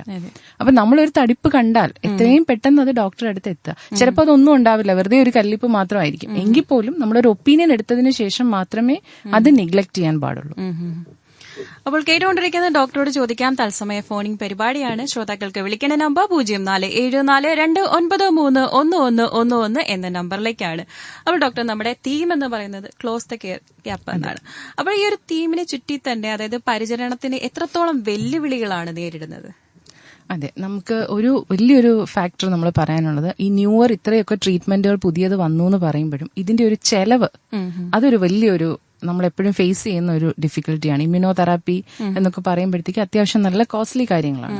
അപ്പം അത് നമ്മുടെ കേരളത്തിലെ ജനത നേരിടുന്ന ഒരു വലിയ വെല്ലുവിളി തന്നെയാണ്. പക്ഷെ ഇതിന് നമ്മുടെ ഗവൺമെന്റ് ചെയ്യുന്നത് 18 വയസ്സിൽ താഴെയുള്ള കുഞ്ഞുങ്ങളാണെങ്കിൽ അവര് ക്യാൻസർ സുരക്ഷാ സ്കീം എന്നുള്ള പോലെ ഗവൺമെന്റ് ചെയ്യുന്നുണ്ട്. അതുപോലെ നമ്മൾ നേരത്തെ കണ്ടാണ് QSS പോലുള്ള സൊസൈറ്റികൾ, വോളണ്ടറി സർവീസുകൾ, ഇവരെല്ലാവരും ഇതിലേക്ക് ഒരു കോൺട്രിബ്യൂഷൻ നൽകുന്നുണ്ട്. അപ്പോൾ ഒരു പരിധിവരെ നമുക്കത് ഓവർകം ചെയ്യാൻ സാധിക്കും. പക്ഷെ എങ്കിലും ഞാൻ പറയാണ്, ഇനി വരുന്ന കാലത്ത് നമ്മുടെ മക്കൾക്ക് എപ്പോഴും ഒരു ഇൻഷുറൻസ് പ്രൊട്ടക്ഷൻ എല്ലാ പാരന്റ്സും അതൊരു ഇതാക്കി നമ്മൾ ഇമ്മ്യൂണൈസേഷൻ കുഞ്ഞുങ്ങൾക്ക് പ്രതിരോധ കുത്തിവയ്പ്പ് എടുക്കുന്ന പോലെ തന്നെ മെഡിക്കൽ ഇൻഷുറൻസും ഒരു ഇതായിട്ട് വരണം. നമ്മുടെ പുറം രാജ്യങ്ങളിലൊക്കെ നമ്മൾ കാണുന്ന പോലെ ഇൻഷുറൻസ് അവിടെ കമ്പൽസറിയാണ്. അതുപോലെ തന്നെ ഉണ്ടെങ്കിൽ കുറെയൊക്കെ നമുക്കൊരു പ്രൊട്ടക്ഷനും ട്രീറ്റ്മെന്റും അതിൽ കവറായി കിട്ടും. അതേപോലെ തന്നെ ഇപ്പോ എനിക്ക് തോന്നുന്നു പൊതുവെ ഒരു ആലോചന, അതായത് വിവാഹ ആലോചനയൊക്കെ വരുമ്പോൾ തന്നെ ആദ്യമായിട്ട് ചോദിക്കുമ്പോൾ ക്യാൻസർ ബാധിതരാണെന്ന് പറയാൻ ഒരു പ്രശ്നമാണ്. അങ്ങനെ പൊതുവെ ഇപ്പോൾ ഒരു പ്രശ്നം നിലനിൽക്കുന്നത്. യഥാർത്ഥത്തിൽ ഈ ഒരു രോഗത്തിന് എങ്ങനെ ഭയപ്പെടേണ്ട ആവശ്യമുണ്ടോ? അല്ല, അത് ഓരോ ക്യാൻസർ ഓരോ ടൈപ്പാണ്. നമുക്ക് എല്ലാം ഇതാന്ന് പറയാൻ പറ്റില്ല. ഓരോന്നിന്റെ ഓരോ സ്റ്റേജ് ഒരു വിഷയമാണ്.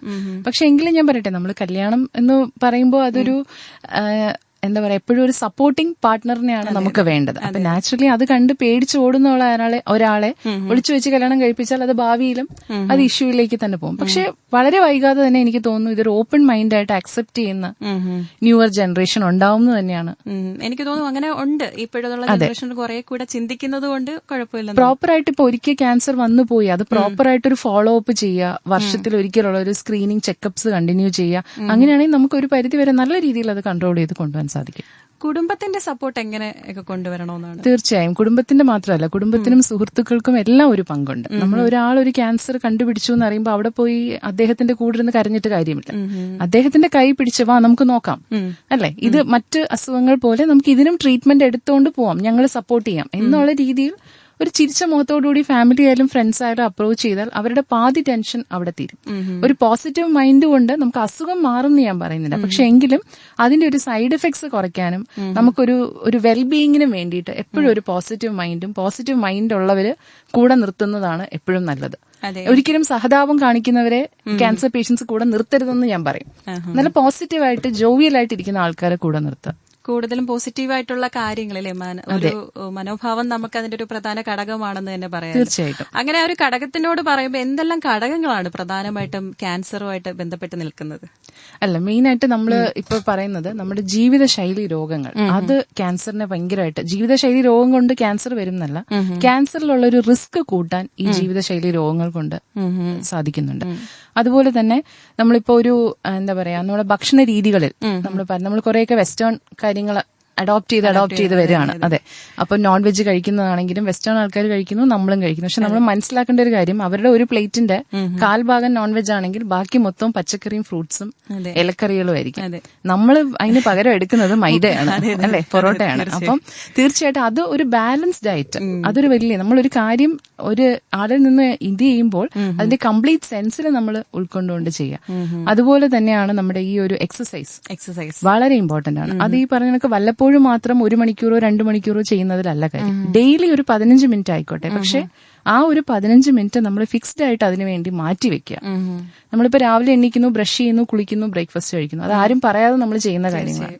അതേപോലെ ഒരു ഡെയിലി റുട്ടീനായിട്ട് ഒരു 15 മിനിറ്റ്സ് എങ്കിലും നല്ല രീതിയിൽ വർക്ക്ഔട്ട് ചെയ്യാനായിട്ട് മാറ്റി വെച്ചാൽ നമുക്ക് നല്ല രീതിയിൽ നമ്മുടെ ജീവിതശൈലിയിൽ തന്നെ നല്ല മാറ്റം വരും, ഒരു ഉന്മേഷം ഉണ്ടാവും. അപ്പൊ ഇതൊക്കെ ശരിക്കും നമ്മൾ പ്രാവർത്തികമാക്കണം. പിന്നുള്ള കോൺട്രിബ്യൂട്ടിംഗ് ഫാക്ടേഴ്സ് എന്ന് പറയുന്നത് ആൽക്കഹോൾ, സ്മോക്കിംഗ്, പിന്നെ ഈ ക്യാൻഡ് ഫുഡ്സ്, നമ്മുടെ ഈ ക്യാനിൽ വരുന്ന നമ്മുടെ പ്രോസസ്ഡ് ആയിട്ടുള്ള ഫുഡ് നമ്മൾ എടുത്തു വെച്ചിട്ട് കഴിക്കുക. അതുപോലെ തന്നെ ഒരുപാട് ബേൺഡ് ആയിട്ടുള്ള ഫുഡ്, ഇതൊക്കെയാണ് കൂടുതലായിട്ടും ഹെൽത്തിനെ നമുക്ക് ശരിക്കും അതൊക്കെ ബാധിക്കും. ഇൻ ദ ലോങ് റൺ അതെല്ലാം ബുദ്ധിമുട്ട് തന്നെയാണ്. പിന്നെ നമ്മൾ ഉപയോഗിക്കാൻ പറ്റുമെങ്കിൽ ഫുഡിന്റെ കാര്യത്തിൽ ഞാൻ പറയുകയാണെങ്കിൽ നമ്മൾ മാക്സിമം പഞ്ചസാര, ഉപ്പ്, മൈദ, നമ്മുടെ അരി, ചോറ്, ഇതിന്റെ എല്ലാ അളവ് എത്രത്തോളം മിനിമം കീപ്പ് ചെയ്യാൻ പറ്റുമോ ആ രീതിയിൽ നോക്കുക. നമ്മുടെ നാട്ടിൽ ഇപ്പോൾ പലതരം ക്യാൻസർ ബാധിതർ പല രീതിയിൽ കണ്ടുവരുന്നുണ്ട്. ഇതിനെ അതിജീവിക്കാൻ എന്താണ് പ്രധാനമായിട്ടും വേണ്ടത് ഡോക്ടർ?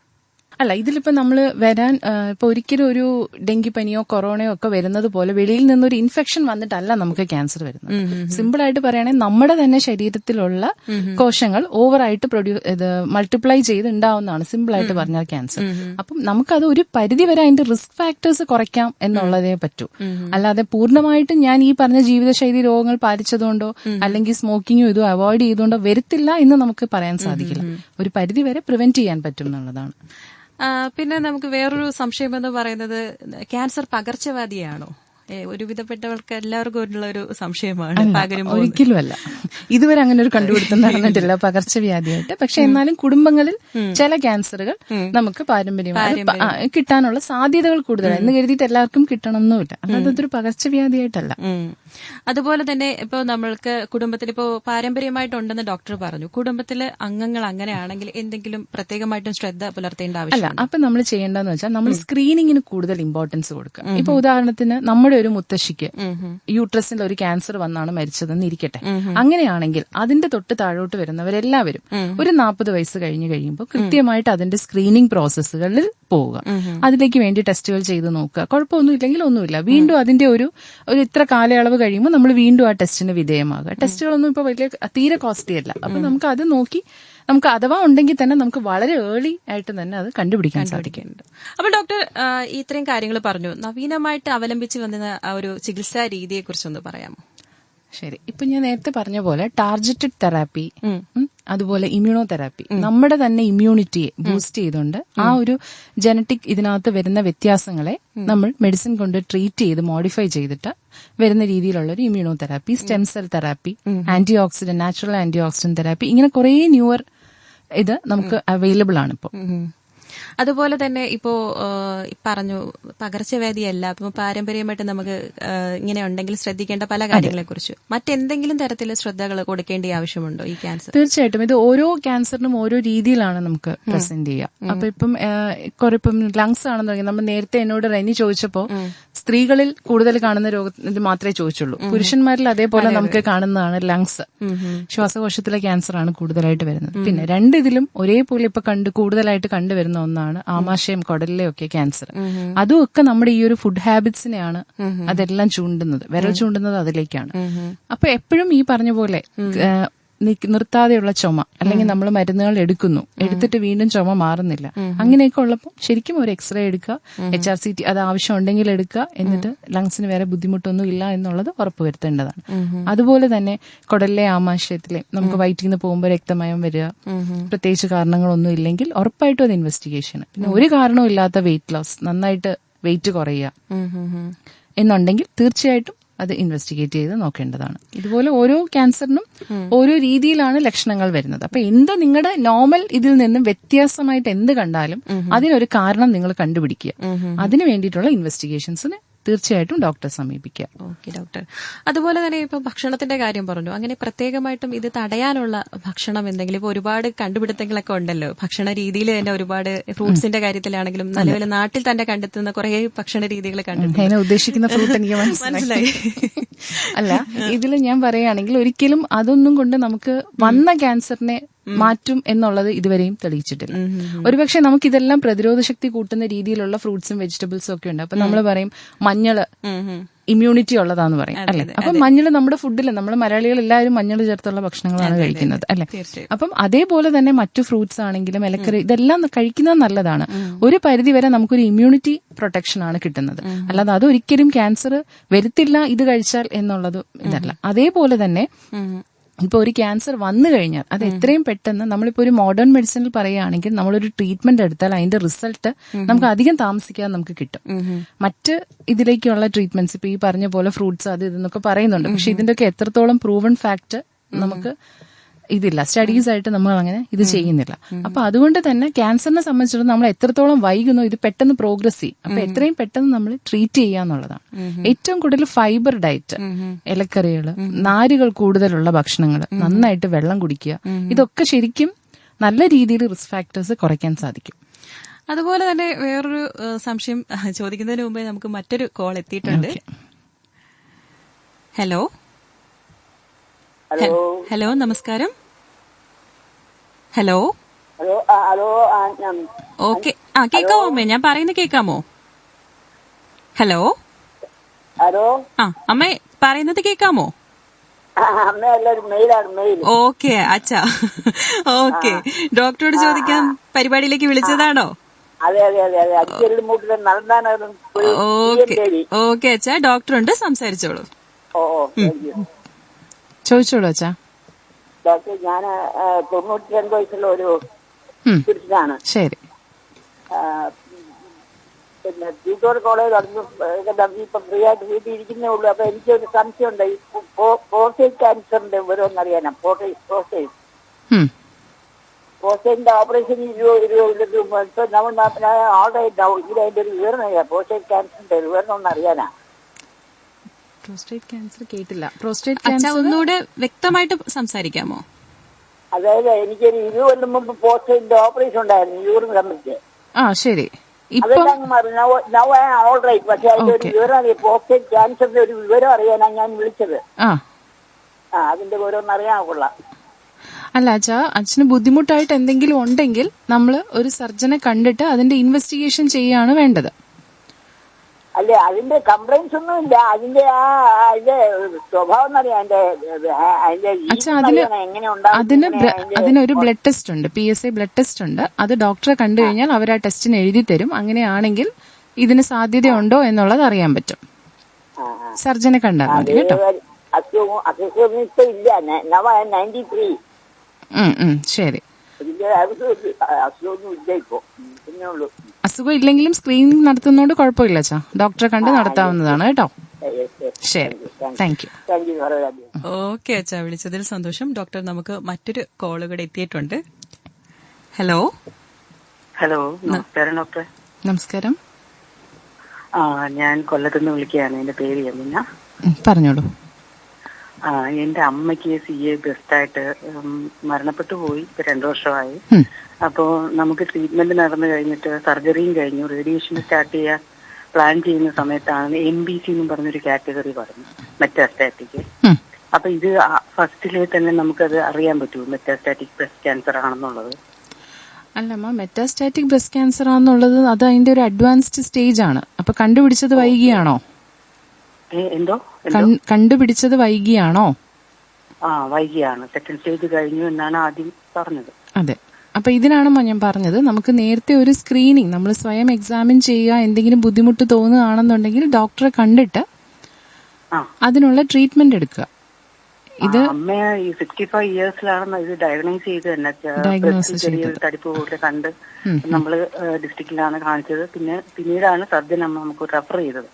അപ്പൊ അതുകൊണ്ട് നമ്മൾ ഇത്ര ഏജ് ആവുമ്പോഴത്തേക്കും നമുക്കൊരു ഇപ്പോഴത്തെ അവിടെ ചെന്ന് കഴിഞ്ഞപ്പോ ഈ ഏജിലായിട്ടുള്ള ഒരുപാട് അമ്മമാരെ കണ്ടു. പക്ഷെ എന്നാലും ഇത്രയും വയസ്സൊക്കെ ആവുമ്പോൾ നമ്മൾ ശ്രദ്ധിക്കത്തില്ലല്ലോ. അതെ. അപ്പൊ ഒരു കാര്യം ചെയ്യാമോ, നമ്മൾ പറയുന്നത് ലേഡീസ് എല്ലാവരും ഡെയിലി സെൽഫ് എക്സാമിനേഷൻ ഒക്കെയാണ് നമ്മൾ പറയുന്നെങ്കിൽ പോലും നമുക്കൊരു പാൽപ്പബിൾ ആയിട്ടൊന്നും നമുക്ക് ഒരു മുഴ പോലെയോ അങ്ങനെയൊന്നും നമുക്ക് കിട്ടുന്നില്ല എന്ന് തന്നെ ഇരിക്കട്ടെ. ഒരു 40 വയസ്സൊക്കെ കഴിയുന്ന സ്ത്രീകളിൽ മാമോഗ്രാം എന്ന് പറഞ്ഞൊരു ടെസ്റ്റ് നമുക്ക് നടത്താവുന്നതാണ്. അത് ബ്രസ്റ്റിന്റെ ഒരു എക്സ്റേ പോലെ എടുക്കുന്നതാണ്.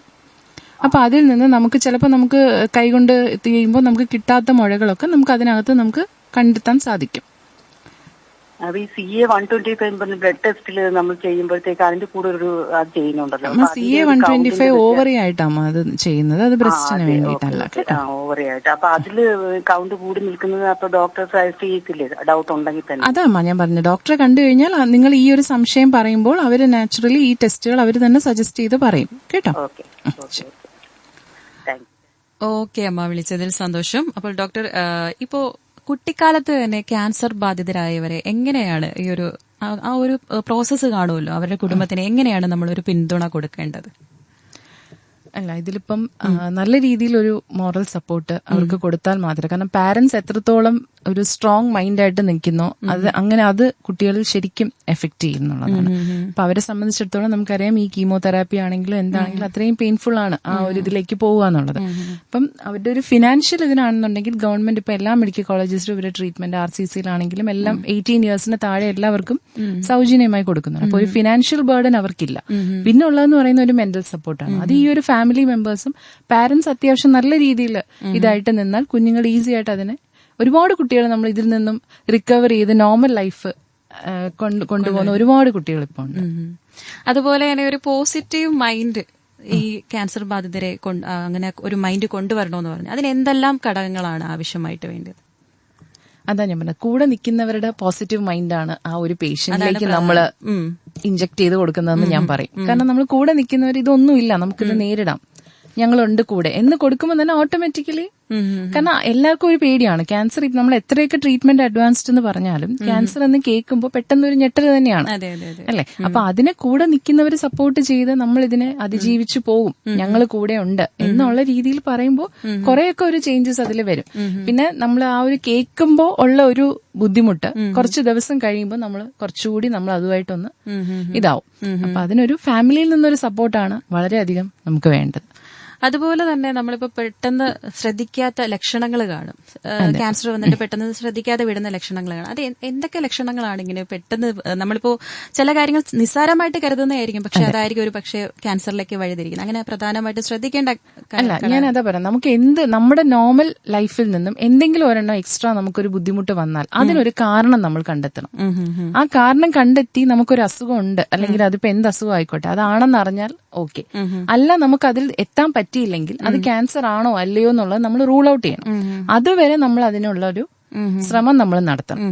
അല്ലാതെ അതിനെ അങ്ങ് ഇഗ്നോർ ചെയ്ത് അത് വലുതാവട്ടെ അല്ലെങ്കിൽ അത് പിന്നെ നോക്കാം എന്ന് കരുതി, പ്രത്യേകിച്ച് സ്ത്രീകളിൽ നേരത്തെ നമ്മുടെ മണിയണ്ണൻ ചേട്ടൻ പറഞ്ഞ കണക്ക് സ്ത്രീകൾ അവരുടെ എല്ലാം കുടുംബത്തിന്റെ പ്രശ്നങ്ങളെല്ലാം തീർത്തിട്ട് എന്റെ കാര്യം നോക്കാം. അപ്പോഴത്തേക്ക് വരുന്ന പ്രശ്നം ഇതങ്ങ് അഡ്വാൻസ്ഡ് ആവും, ഇവരുടെ കയ്യിൽ നിൽക്കില്ല, കുടുംബത്തിനും പിന്നെ അത് ബുദ്ധിമുട്ടാവും. അപ്പൊ അങ്ങനെ ആവരുത്. നമ്മുടെ ലൈഫ് നമ്മൾ തന്നെയാണ് ടേക്ക് കെയർ ചെയ്യേണ്ടത്. അപ്പം ബുദ്ധിമുട്ട് എന്തെങ്കിലും ഉണ്ടെങ്കിൽ അത് നേരത്തെ കൂട്ടി മനസ്സിലാക്കി അതിലൊരു ഡിസിഷൻ, അത് എന്ത് അസുഖമാണ്, അതിന്റെ ഒരു ട്രീറ്റ്മെന്റ് എന്താണ് എന്നുള്ളത്. ഇപ്പം സോഷ്യൽ മീഡിയ ഒക്കെ ഭയങ്കര അഡ്വാൻസ്ഡ് ആണ്.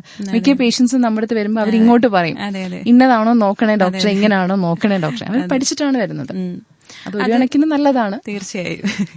അത് എനിക്ക് തോന്നുന്നു പണ്ട് കാലത്താണ് കൂടുതലായിട്ട് ഇങ്ങനെ ചികിത്സിക്കുക സ്ത്രീകൾ, അതായത് അമ്മമാരെ വരെ അത് പോട്ടെ പോട്ടെ എന്ന് ചിന്തിച്ചുകൊണ്ട് അങ്ങനെ തന്നെ ഇരുന്ന് ഇതിനെ ഒരു സങ്കീർണമായിട്ടൊരു അതെ. ഇപ്പം നേരത്തെ പറഞ്ഞ പോലെ സ്റ്റേജ് 4, സ്റ്റേജ് 3 നമുക്ക് ആ ഒരു സ്റ്റേജിലൊക്കെയാണ് പേഷ്യൻസിനെ കിട്ടുന്നത്. ഇപ്പൊ അങ്ങനെയല്ല, കുറെ നമ്മളൊരു ഏർലി സ്റ്റേജിൽ വരും.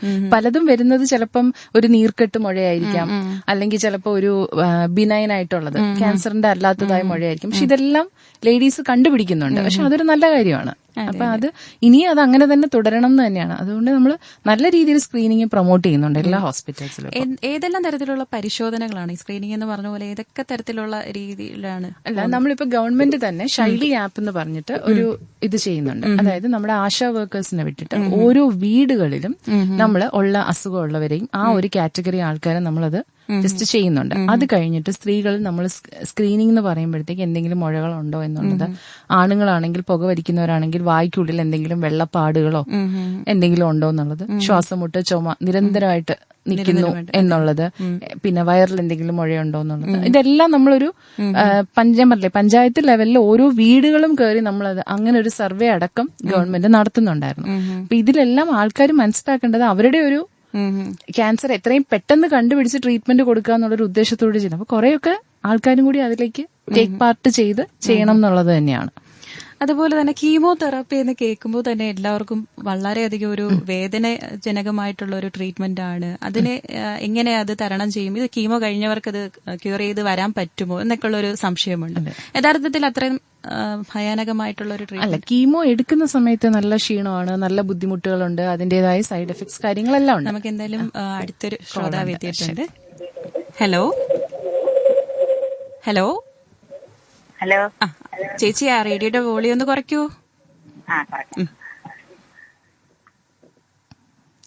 ഹലോ ഹലോ ഹലോ, നമസ്കാരം. നമസ്കാരം.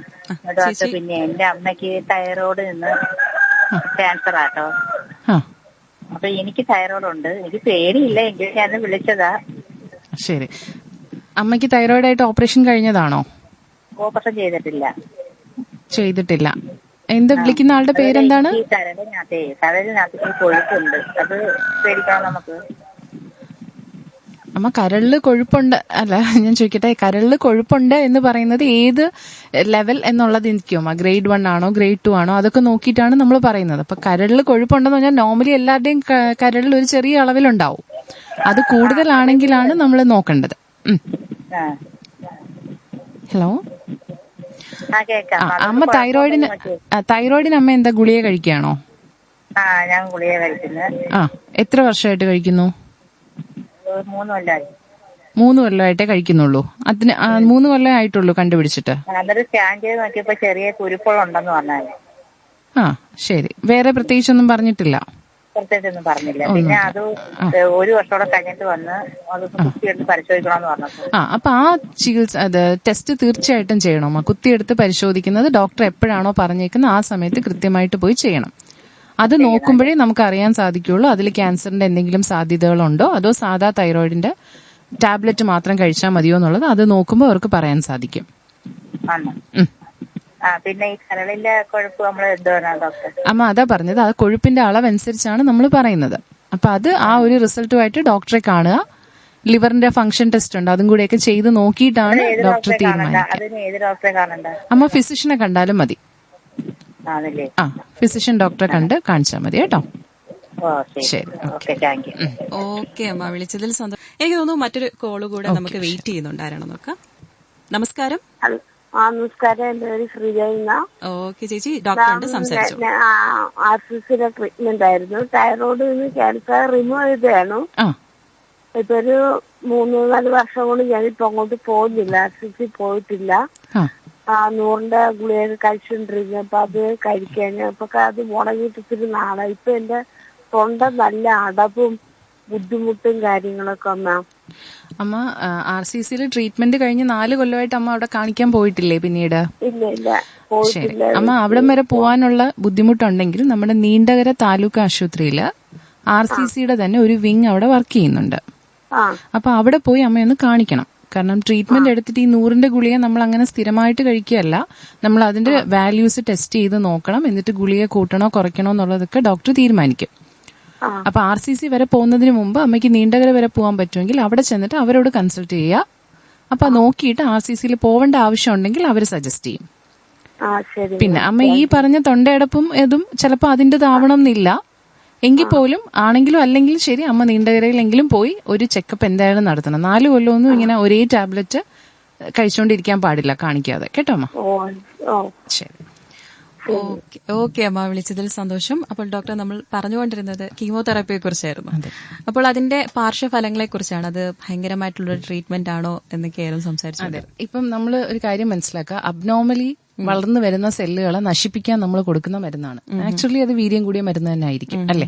അപ്പൊ ഇതിന്റെ കൂടെ നമുക്ക് ഫേസ് ചെയ്യേണ്ടി വരുന്ന പ്രശ്നം, ഈ ഒരു വേണ്ടാത്തതിന്റെ കൂടെ നമുക്ക് ആവശ്യമുള്ള കുറച്ച് നല്ല ടിഷ്യൂവും കൂടിയൊക്കെയാണ് അതിന്റെ കൂടെ ഡാമേജ് ആവുന്നത്. ഇതൊക്കെ തന്നെയാണ് നമ്മുടെ ഒരു സൈഡ് എഫക്റ്റിനും അല്ലെങ്കിൽ നമ്മുടെ ക്ഷീണത്തിനും ഒക്കെ കാരണം അത് തന്നെയാണ്. അപ്പൊ നമുക്കത് ഒഴിവാക്കാൻ പറ്റില്ല, മെഡിസിൻ നമ്മൾ എടുത്തേ പറ്റൂ. അപ്പൊ അതിന്റെ ഈ ഒരു ബാലൻസ് ചെയ്യാൻ വേണ്ടിയിട്ട് നമ്മൾ അതനുസരിച്ചുള്ള ഫുഡിലാണെങ്കിലും നമ്മൾ ബാക്കി നമ്മുടെ ഒരു വിറ്റാമിൻ ലെവലിലാണെങ്കിലും എല്ലാ കാര്യത്തിലും റെസ്റ്റ്, ഇതൊക്കെ അതിന് ഭയങ്കര സിഗ്നിഫിക്കന്റ്. അതിനൊക്കെ അപ്പുറം മെന്റൽ സപ്പോർട്ട്, അത് ഭയങ്കര വലുതാണ്. നമ്മൾ മെന്റലി സ്ട്രോങ് ആണെങ്കിൽ എന്തിനേയും നമുക്ക് കവർ ചെയ്ത് കയറി വരാൻ പറ്റും. തീർച്ചയായിട്ടും. അതുപോലെ തന്നെ ഇപ്പോ സ്ത്രീകളിൽ പറയുന്ന കണക്കിന് നമ്മള് ബ്രസ്റ്റ് ക്യാൻസറിനെ കുറിച്ച് പറഞ്ഞു. അപ്പൊ അതില് നമുക്ക് റിമൂവ് ചെയ്ത് കഴിഞ്ഞാൽ, ആ ഒരു ഭാഗം റിമൂവ് ചെയ്ത് കഴിഞ്ഞാൽ പിന്നെയും അത് ക്യാൻസർ വരാനുള്ള സാധ്യതയുണ്ടോ? അല്ല, ഇപ്പൊ സർജറിയെ സംബന്ധിച്ചിടത്തോളം നമ്മൾ ഒരു സർജറി ചെയ്യുമ്പോൾ ആ ഒരു മുഴയ്ക്ക് ചുറ്റും നിൽക്കുന്ന ഒരു നോർമൽ ടിഷ്യൂവിന്റെ ഒരു ലെയറും കൂടി തന്നെയാണ് ഡോക്ടർമാർ എടുത്ത് കളയുന്നത്. അപ്പം ആ ഒരു പാർട്ടിൽ വരാനുള്ള സാധ്യതകൾ കുറവ്, വരത്തില്ല എന്ന് ഞാൻ പറയുന്നില്ല, സാധ്യതകൾ കുറച്ചുകൊണ്ടാണ് അവരത് ചെയ്യുന്നത്. എങ്കിലും തൊട്ടടുത്ത ബ്രസ്റ്റ് അപ്പുറത്തേക്കുള്ള ഒരു സ്പ്രെഡ് വരാനുള്ള ഒരു സാധ്യതയുണ്ട്, വീണ്ടും വരാനും സാധ്യതയുണ്ട്, ഇല്ല എന്നല്ല. അപ്പൊ നമ്മൾ എന്താ ചെയ്യുക, ഇത് കഴിഞ്ഞു കഴിഞ്ഞാൽ നമ്മൾ കറക്റ്റ് ആയിട്ട് ഫോളോ അപ്പിൽ ഇരിക്കുക. ഡോക്ടേഴ്സ് പറയുന്ന പോലെ 6 മാസത്തിലാണെങ്കിലും 1 വർഷത്തിലാണെങ്കിലും കറക്റ്റ് ആയിട്ട് എന്റെ ഫോളോ അപ്പ് ചെയ്തു കഴിഞ്ഞാൽ അഥവാ ഒരെണ്ണം ഇനി വരുന്നുണ്ടെങ്കിൽ നമുക്കത് ഏർലി സ്റ്റേജിൽ പിക്ക് ചെയ്യാൻ സാധിക്കും. അതുപോലെ തന്നെ പ്രധാനമായിട്ടുള്ള ഒരു പ്രശ്നമാണ് ഈ എക്സ്പെൻസ് എന്ന് പറഞ്ഞ ചികിത്സാ രീതിയിൽ. ഇപ്പൊ സെലിബ്രിറ്റീസ്, ഇപ്പൊ നമ്മള് മമത മോഹൻദാസ്, ഇന്നസെന്റ്, അവരുടെയൊക്കെ അത് നമ്മൾ ആസ് യൂഷ്വൽ നമുക്ക് അത് നമ്മൾ ആ ഒരു കാര്യങ്ങൾ കേട്ട് പോകുന്നു. പക്ഷെ സാധാരണക്കാരായ നമ്മൾക്ക് എങ്ങനെ ഇത് നമുക്ക് അതിജീവിക്കാനായിട്ട് സാധിക്കും? ഈ ഒരു എക്സ്പെൻസ് ഡോക്ടേഴ്സിന്റെ രീതിയിൽ എന്തെങ്കിലും തരത്തിലുള്ള അല്ല, അതിന് നമ്മുടെ ഗവൺമെന്റ് ഹോസ്പിറ്റൽസിൽ ചികിത്സ ഫ്രീ ആണ് എന്നൊരു ഇത് മാത്രമേ ഇപ്പൊ നമുക്ക് അവൈലബിൾ ആയിട്ടുള്ളൂ. അത് കുറച്ചുകൂടി അഡ്വാൻസ്ഡ് ആയിട്ട് പറയുകയാണെങ്കിൽ എല്ലാവരും ഒരു ഇൻഷുറൻസ് ഇതിലേക്ക് ചിന്തിക്കുക.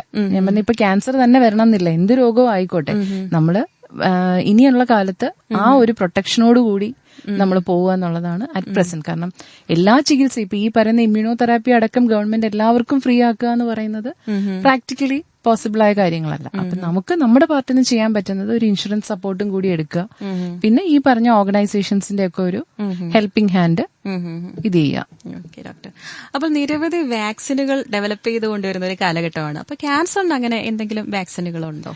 ഒരുപാട് ട്രയൽ ആൻഡ് എറർ നടന്നുകൊണ്ടിരിക്കുകയാണ്. നമുക്കിപ്പോ പറയാൻ പറ്റുന്ന ഒരു വാക്സിൻ എന്ന് പറയുന്നത് human papilloma virus HPV vaccine, നമ്മുടെ ഈ സെർവിക്കൽ ക്യാൻസർ, യൂട്രസിന്റെ താഴെ ഭാഗത്ത് വരുന്ന ക്യാൻസറിന് വേണ്ടിയിട്ട് നമ്മൾ HPV വാക്സിൻ, ഞാൻ നേരത്തെ പറഞ്ഞ പോലെ നമ്മുടെ ടീനേജ് ഗ്രൂപ്പ്, കല്യാണത്തിന് തൊട്ട് മുമ്പ് 19 വയസ്സ് വരെയുള്ള പെൺകുട്ടികളിലാണ് നമ്മൾ ആ വാക്സിൻ യൂഷ്വലി പറയുന്നത്.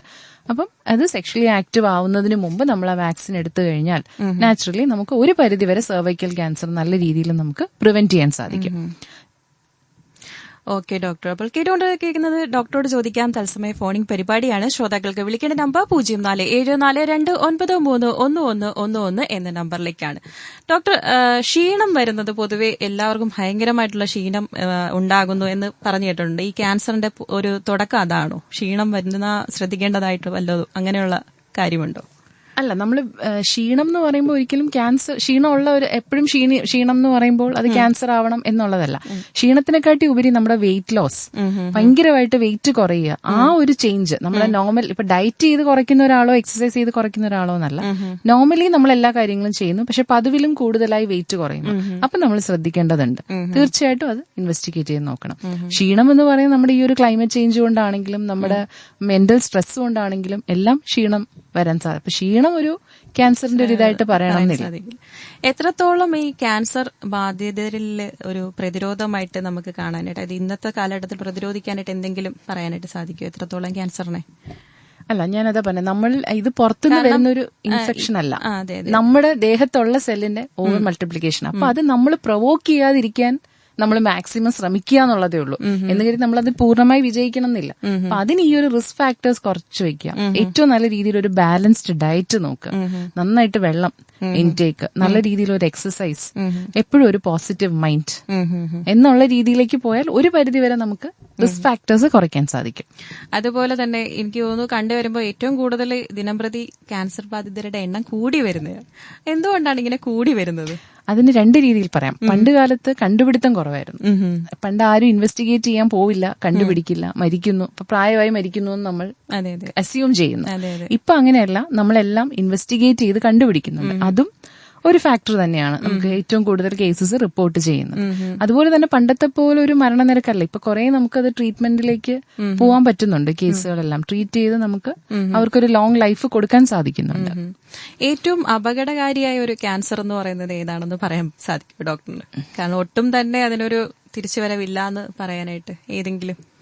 എല്ലാത്തിന്റെയും ഒരു സ്റ്റേജ് കൂടുന്നതിനനുസരിച്ചാണ് അതിന്റെ ഒരു സിവിയറിറ്റി. പിന്നെ ചില ക്യാൻസറുകൾ നമുക്ക് പ്രത്യേകിച്ച് ലക്ഷണങ്ങളൊന്നും ഉണ്ടാവില്ല. പക്ഷെ ചിലരിപ്പം 1-2 കേസ് ഇത് പറയുകയാണെങ്കിൽ ബാക്ക് പെയിൻ, ഭയങ്കരമായിട്ട് നടുവേദന ഇത് ചെയ്യും. എന്റെ ഹസ്ബൻഡ് പെയിൻ ഫിസിഷ്യൻ ആണ്. അപ്പൊ ആൾ എന്നോട് പറഞ്ഞു 2-3 കേസാണ് ബാക്ക് പെയിൻ ഭയങ്കരമായിട്ട് പെട്ടെന്ന് ബാക്ക് പെയിൻ വരുന്നു, ഒന്നും ചെയ്യാൻ പറ്റുന്നില്ല, റെസ്റ്റ് ചെയ്താലും കുറയുന്നില്ല, യങ് ആയിട്ടുള്ള ആൾക്കാരാണ്. അപ്പൊ അവര് വരുന്നു, അവർ MRI എടുത്ത് നോക്കുമ്പോഴത്തേക്കാണ് ഈ ഒരു ക്യാൻസറിന്റെ സെക്കൻഡറീസ് ആണ് അറിയുന്നത്. പ്രൈമറി നമുക്ക് വലിയ സിംറ്റം ആയിട്ട് വരില്ല. അപ്പൊ ഞാൻ പറഞ്ഞു, ഒരു വേദനയും ഒരു സിംറ്റവും ലൈറ്റ് ആയിട്ട് എടുക്കരുത്. എന്താണെങ്കിലും നമ്മൾ ഒരു ഡോക്ടറെ സമീപിക്കുക, അതിനൊരു ട്രീറ്റ്മെന്റ് എടുക്കുക, അത് ഇന്നതാണെന്ന് ഉറപ്പ് വരുത്തുക. നടുവേദന സാധാ നടുവേദനയാണെങ്കിൽ ആയിക്കോട്ടെ, പക്ഷെ അതൊന്ന് കണ്ട് ഒന്ന് ഉറപ്പ് വരുത്തിയതിന് ശേഷം മാത്രം. ചിലര് വേദന വരും, റെസ്റ്റ് എടുക്കും, ഗുളിക കഴിക്കും, അങ്ങനെ ആയ ഇത് അഡ്വാൻസ്ഡ് ആയി പോകും. അപ്പൊ ആ ഒരു സ്റ്റേജിലേക്ക് പോവാതെ നോക്കുക എന്നുള്ളതാണ്. അതുപോലെ തന്നെ അനീമിയ വരുന്നത് ക്യാൻസറുമായിട്ട് എന്തെങ്കിലും ബന്ധമുണ്ടോ? അനീമിയ അതെ, അനീമിയ, വിളർച്ച, അങ്ങനെ പോലെ എന്തെങ്കിലും ഒരു രീതിയിൽ അത് ഓരോ ഇപ്പൊ നമുക്ക് ബ്ലഡ് ക്യാൻസർ പോലുള്ളത് വന്നാൽ അനീമിയ ആയിട്ട് നമുക്ക് ചിലപ്പോൾ പ്രസന്റ് ചെയ്യാം. ഒരുപാട് ബ്ലീഡിംഗ് ഉള്ള ഒരു ക്യാൻസർ ഇതാണെന്നുണ്ടെങ്കിൽ, അല്ലാതെ ഒരു അനീമിയ ഡയറക്ട്ലി ഒരു ക്യാൻസറിന്റെ ഒരു പ്രസന്റേഷൻ ആയിട്ട് വരണം എന്നില്ല. ഓക്കെ ഡോക്ടർ, അതുപോലെ തന്നെ ഇപ്പോ കുട്ടികളിലെ ക്യാൻസർ എത്രത്തോളം ബാധിക്കുന്നുണ്ട് ഇപ്പോഴത്തെ കാലഘട്ടത്തിൽ? കുട്ടികളിൽ ചെറുപ്പത്തിൽ തന്നെ എനിക്ക് തോന്നുന്നു ഒരു നിരവധി, പണ്ടൊക്കെ ആണെങ്കിൽ കൂടെ പ്രായം ചെല്ലുമ്പോഴാണ്, പക്ഷെ എന്തുകൊണ്ടാണ് കുട്ടികളിൽ ഇപ്പോൾ കൂടുതലായിട്ടും ഇങ്ങനെ ക്യാൻസർ? അപ്പോഴാണ് നമ്മൾ നമ്മുടെ ഈ ഫുഡ് ഹാബിറ്റ്സും ലൈഫ് സ്റ്റൈലും ഒക്കെ നമ്മൾ ചിന്തിക്കേണ്ടിയിരിക്കുന്നത് അല്ലേ. അപ്പൊ നമ്മുടെ ആ ഒരു മാറുന്ന സാഹചര്യത്തിൽ കൂടുതലായിട്ട് കുട്ടികളിനെയും എഫക്ട് ചെയ്ത് വരുന്നു എന്നുള്ളതാണ്. ഇപ്പൊ നല്ല കാര്യങ്ങൾ, നല്ല രീതിയിലുള്ള പ്രാക്ടീസുകൾ കുട്ടികൾക്ക് പറഞ്ഞു കൊടുക്കുക എന്നുള്ളതാണ്. അതുപോലെ തന്നെ ഇപ്പോ ജീവിതശൈലി പറഞ്ഞല്ലോ ഡോക്ടർ, എന്തെല്ലാം ജീവിതശൈലി മാറ്റങ്ങളാണ് കൊണ്ടുവരേണ്ടത്? ഇപ്പൊ എക്സസൈസ്, ഭക്ഷണം അല്ലാതെ പൊതുവെയായിട്ട് ഇപ്പം നല്ലൊരു പോസിറ്റീവ് മൈൻഡ് വരണമെന്ന് പറഞ്ഞു, പാട്ട് കേൾക്കണം, അങ്ങനെ ഏതെങ്കിലും തരത്തിൽ? തീർച്ചയായിട്ടും അതൊക്കെ എപ്പോഴും പോസിറ്റീവ് തന്നെയാണ്, എപ്പോഴും പോസിറ്റീവാണ്. പിന്നെ ഈ പറഞ്ഞ പോലെ പുകവലി അല്ലെങ്കിൽ മദ്യപാനം, പിന്നെ ഇപ്പൊ നമ്മൾ കൂടുതലായി കണ്ടുവരുന്നതാണ് ഡ്രഗ് അബ്യൂസ്. ഭയങ്കര ഇതായിട്ട് കേരളത്തിൽ നമ്മളിപ്പോ കണ്ടുവരുന്നതാണ്. അപ്പൊ അതിന് എന്തെങ്കിലും ഒരു ഫുൾ സ്റ്റോപ്പ് വരണം. ഇല്ലെന്നുണ്ടെങ്കിൽ ഇത് ഭയങ്കര ഒരു ഇതിലേക്ക് മാറുകയാണ് ചെയ്യുന്നത്. അപ്പൊ ഇതുപോലുള്ള ഹാബിറ്റ്സ് എല്ലാം ഒന്ന് കൺട്രോൾ ചെയ്ത് മാക്സിമം ഒഴിവാക്കാൻ പറ്റിയാൽ വളരെ നല്ല രീതിയിൽ നമുക്ക് ഇംപ്രൂവ് കൊണ്ടുവരാൻ പറ്റും. അതുപോലെ തന്നെ സിഗരറ്റിന്റെ പുക, അതായത് ശ്വസിക്കുന്ന ആൾക്കും ഇത് വരാനുള്ള സാധ്യതയുണ്ടോ? അതെ, പാസീവ് സ്മോക്കേഴ്സിനും ലങ്ങിലേക്ക് ഇഷ്യൂ വരാനുള്ള സാധ്യത കൂടുതലാണ്. അതാണ് പറഞ്ഞത്. കുഞ്ഞുങ്ങളാണെങ്കിലും അച്ഛൻ വീട്ടിൽ സ്മോക്ക് ചെയ്യുന്ന ഒരാളാണെങ്കിൽ കുട്ടികളെ അത് തീർച്ചയായിട്ടും എഫക്ട് ചെയ്യുന്നതാണ്. തുടക്കത്തിൽ തന്നെ ഇപ്പോൾ നമ്മൾ ക്യാൻസറിന്റെ ലക്ഷണങ്ങൾ കണ്ടെത്തി കഴിഞ്ഞാൽ നമുക്കിത് പ്രതിരോധിക്കാം, അല്ലെങ്കിൽ അത് റിക്കവർ ചെയ്ത് വരാനുള്ള സാധ്യതയുണ്ട്. അതെ, നമ്മൾ എത്രത്തോളം നേരത്തെ കണ്ടുപിടിക്കുന്നു അത്രത്തോളം നമുക്ക് ലൈഫ് സ്പാൻ കൂട്ടിക്കിട്ടും. നമുക്ക് അതിന്റെ ട്രീറ്റ്മെന്റ് എടുത്ത് ഏർലി സ്റ്റേജിലാണെന്നുണ്ടെങ്കിൽ നമുക്കൊരു കംപ്ലീറ്റ് ക്യൂർ എന്നുള്ള രീതിയിലേക്ക് നമുക്ക് പല ക്യാൻസറിനെയും കൊണ്ടെത്തിക്കാൻ സാധിക്കും. ഒരു നോർമൽ ലൈഫിലേക്ക് തന്നെ അവർക്ക് തിരിച്ച് വരാൻ സാധിക്കും. ഏതെല്ലാം ഭാഗങ്ങളെയാണ് കൂടുതലായിട്ടും ക്യാൻസർ ബാധിക്കുന്നത്? അതായത് ബാധിക്കുന്നതെന്ന് ചോദിച്ചാൽ ഒരുവിധം എല്ലാം നമ്മൾ പറയേണ്ടി വരും. പക്ഷെ എങ്കിലും നമുക്ക് വന്നാൽ ബുദ്ധിമുട്ട് എന്ന് പറയാൻ, നമുക്ക് ഒരിക്കലും അതിന് പ്രോപ്പറായിട്ട് തിരിച്ചു കൊണ്ടുവരാൻ സാധിക്കില്ല എന്ന് പറയുന്നത് ലങ് ക്യാൻസർ. നമ്മുടെ ശ്വാസകോശത്തിനകത്ത് വരുന്നത് നമുക്ക് വളരെ ബുദ്ധിമുട്ടായിട്ട് വരും. നട്ടെല്ലിൽ വരുന്ന ക്യാൻസറുകൾ, ഇതൊക്കെയാണ് ബ്രെയിനിൽ വരുന്നത്, ഇതൊക്കെയാണ് നമുക്ക് ഒരുപാട് ബുദ്ധിമുട്ടുകൾ ഉണ്ടാകുന്നത്. അപ്പം അതൊക്കെ നമ്മൾ എത്രയും പെട്ടെന്ന് കണ്ടുപിടിക്കുക എന്നുള്ളതാണ് ട്രീറ്റ്മെന്റിന് വേണ്ടിയിട്ട്. എന്തുകൊണ്ടാണ് ക്യാൻസറിന്റെ ഈ ഒരു പരിശോധനകൾ ലളിതമല്ലാത്തത്, ഇത്രയും ഭീകരമായിട്ട് തന്നെ പോയിക്കൊണ്ടിരിക്കുന്നത്? ടെസ്റ്റുകളാണോ ട്രീറ്റ്മെന്റ് ആണോ ഉദ്ദേശിച്ചത്? അല്ല, ടെസ്റ്റുകൾ എനിക്ക് തോന്നുന്നു ഇപ്പം പണ്ടത്തേന്ന് വെച്ച് നോക്കുമ്പോൾ ഇപ്പൊ കുറെ കൂടി നമ്മൾ ഇത് ചെയ്ത് കൊടുക്കുകയാണ്. ഇപ്പൊ നമ്മുടെ ഗവൺമെന്റ് ഹോസ്പിറ്റൽസിലെല്ലാം ഈ പറഞ്ഞ സ്ക്രീനിങ് ടെസ്റ്റുകളെല്ലാം വളരെ തുച്ഛമായ നിരക്കിന് അല്ലെങ്കിൽ ഫ്രീ ആയിട്ടൊക്കെ തന്നെയാണ് കുറെയൊക്കെ ചെയ്തൊക്കെ വരുന്നത്. പിന്നെ പതുക്കെ പതുക്കെ ഇൻ ദ ലോങ് റൺ ബാക്കി ട്രീറ്റ്മെന്റിന്റെ കാര്യത്തിലും ഒക്കെ നമുക്ക് എന്തെങ്കിലും കൂടിയൊക്കെ ഒരു ഇളവുകൾ വരുമായിരിക്കാം. അതുപോലെ തന്നെ ഒരു പ്രധാനമായിട്ടുള്ള ഒരു പ്രശ്നമാണ് സ്ത്രീകളില് യൂട്രസിൽ ഇങ്ങനെ ക്യാൻസർ ബാധിതരായ വന്ധ്യതയ്ക്ക് കാരണമാകുന്നുണ്ടോ? അത് ആവാം, അതിനുള്ള ചാൻസ് സാധ്യതയുണ്ട്, കൂടുതലാണ്. അതെ, അത് ഡിപ്പെൻസ് ഏത് പാർട്ട് ഓഫ് ദ, ഇപ്പൊ നമ്മുടെ യൂട്രസ്, ഓവറി അങ്ങനെ നമ്മൾ പറയുന്നുണ്ട്. അപ്പൊ ഇതിന് ഏത് ഭാഗത്തെയാണ് ക്യാൻസർ ബാധിക്കുന്നത് എന്നനുസരിച്ചിരിക്കും അത് വന്ധ്യതയിൽ എഫക്ട് ഉണ്ടാക്കുന്നതും ഇല്ലാതാക്കുന്നതും. അതുപോലെ തന്നെ ഇപ്പോൾ പലതരത്തിലുള്ള ക്യാൻസർ ബാധിതരുടെ കാര്യം പറഞ്ഞു. അവർക്കെല്ലാം ഓരോ രീതിയിലുള്ള ചികിത്സകളാണോ അതോ പ്രത്യേകമായിട്ടും അതിനും സ്പെഷ്യൽ ആയിട്ടുള്ള ചികിത്സകളുണ്ട്? അല്ല, നമുക്ക് എല്ലാ പനിക്കും പാരസെറ്റമോൾ എന്ന് പറയുന്ന പോലെയല്ല. ഓരോ ക്യാൻസറിനും ഓരോ റെജിമൻ ആണ് നമ്മൾ ഇത് ചെയ്ത് പോകുന്നത്. അപ്പൊ അത് ആ ട്രീറ്റ് ചെയ്യുന്ന ഡോക്ടറാണ് അത് നോക്കിയിട്ട്. അതാണ് ഞാൻ പറഞ്ഞത്, ഇപ്പം മറ്റൊരാൾക്ക് ഇങ്ങനെ വന്നു, അയാൾ അതാണ് കഴിച്ചത്, അപ്പൊ എനിക്കുള്ളപ്പോ ഞാൻ ഇത് കഴിക്കാം എന്നുള്ള രീതിയിലല്ല. ഡോക്ടറെ തന്നെ കണ്ടിട്ട് വേണം ഏത് ഡ്രഗ്സ് ആണെന്നുള്ളതും എന്ത് ട്രീറ്റ്മെന്റ് ആണെന്നുള്ളതും നമ്മൾ തീരുമാനിക്കാനായിട്ട്. ഓക്കെ ഡോക്ടർ, നമുക്ക് എന്തായാലും നമ്മുടെ ലാസ്റ്റ് കോൾ ആണെന്ന് തോന്നുന്നു, നോക്കാം. എനിക്ക് തോന്നുന്നു ആ കോള് കട്ടായിരിക്കുകയാണ്. ഓക്കെ, അപ്പൊ സംസാരിച്ചുകൊണ്ടിരുന്ന ഇതുപോലെ തന്നെ ആൽക്കഹോൾ അഡിക്റ്റ് ആയിട്ടുള്ളവർക്കും ഇത് വരാനുള്ള സാധ്യത കൂടുതലാണ്. ആൽക്കഹോൾ അഡിക്റ്റ് ആയിട്ടുള്ളവർക്ക് നമ്മൾ പറയുന്ന ലിവറിൽ ക്യാൻസറിനുള്ള സാധ്യതകൾ വളരെ കൂടുതലാണ്. കാരണം ആൽക്കഹോളിന്റെ ഒരു ബുദ്ധി എന്ന് പറയുന്നത് നമ്മുടെ ഫുഡ് ഇൻടേക്ക് കുറയും. ആൽക്കഹോൾ ആകുമ്പോഴത്തേക്ക് ഇമ്മ്യൂണിറ്റി പവറും കുറയാണ് ചെയ്യുന്നത്. അതുപോലെ തന്നെ ആൽക്കഹോളിന്റെ എഫക്ട് ലിവറിലാണ് കൂടുതലായിട്ടും വരുന്നത്. അപ്പൊ ഇതൊക്കെ ഒരു ക്യാൻസറിന്, അപ്പൊ എത്രത്തോളം ഇതൊക്കെ നമുക്ക് ഒഴിവാക്കാൻ പറ്റുന്ന കാര്യങ്ങളാണ് അല്ലെ. ഇപ്പൊ ശ്വാസകോശത്തിന്റെ ക്യാൻസർ റോഡിൽ കൂടെ നടന്നു പോകുമ്പോൾ കിട്ടുന്ന പുക നമുക്ക് തടയാൻ പറ്റില്ല. അതേസമയം പുക വലിച്ചുണ്ടാവുന്ന പുക നമുക്ക് കുറയ്ക്കാൻ സാധിക്കും. അപ്പൊ അതുപോലെ നമ്മളെ കൊണ്ട് പറ്റാവുന്ന കാര്യങ്ങൾ അവോയ്ഡ് ചെയ്തുകൊണ്ട് നല്ല ഹാബിറ്റ്സ് ഇത് ചെയ്ത് നല്ലൊരു ബാലൻസ് ഡയറ്റും കൂടി ജീവിതത്തിൽ ആക്കാൻ നോക്കുക. നമ്മുടെ ലാസ്റ്റ് കോൾ ആണ്, ആരോടെ നോക്കാം. ഹലോ ഹലോ, നമസ്കാരം. ഞാൻ കൊല്ലത്ത് നിന്ന് വിളിക്കുന്നതാണ്. പറഞ്ഞോളൂ. യൂട്രസിന്റെ നമ്മള് പീരീഡ്സ് ആയി കഴിയുമ്പോൾ പുറത്തോട്ട് ചെറുതായിട്ട് തള്ളിയിട്ടുണ്ട്. അപ്പൊ അത് ക്യാൻസർ ആണോന്നറിയാം. ബയോപ്സി അല്ലാതെ വേറെ എന്തെങ്കിലും ടെസ്റ്റ്? അല്ലമ്മ, അത് യൂട്രസ് പുറത്തോട്ട് തള്ളി. നിങ്ങൾ ആദ്യം എത്ര വയസ്സുണ്ട് അമ്മയ്ക്ക്? 50. അത് ഗൈനക്കോളജിസ്റ്റിനെ കാണിച്ചിട്ട് എക്സാമിൻ ചെയ്ത് നോക്കണോമ്മ, കേട്ടോ. അല്ലാതെ നമുക്ക് അങ്ങനെ പറയാൻ സാധിക്കും. ബയോപ്സിയാണ് പറഞ്ഞത്.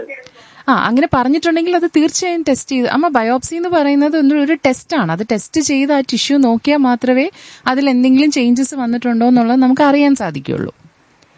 അപ്പൊ അങ്ങനെ ഒരു ഡോക്ടർ അങ്ങനെ പറഞ്ഞിട്ടുണ്ടെങ്കിൽ തീർച്ചയായിട്ടും ആ ടെസ്റ്റ് എടുക്കുക തന്നെ ചെയ്യണമ്മ, കേട്ടോ. ഓക്കെ അമ്മ, വിളിച്ചതിൽ സന്തോഷം. അപ്പോൾ ഡോക്ടർ, നമ്മുടെ ഒരു വൈൻഡപ്പിംഗ് ടൈം അടുത്ത് നിൽക്കുകയാണ്. അപ്പൊ ഈ ഒരു അവസരത്തിൽ നമ്മുടെ ശ്രോതാക്കളോട് എന്ത് സന്ദേശമാണ് ഈ ദിനത്തെക്കുറിച്ച് ഡോക്ടറിന് പറയാനുള്ളത്? ഞാൻ ഇന്ന് തുടക്കം മുതൽ പറഞ്ഞത് ഇത് തന്നെയാണ്.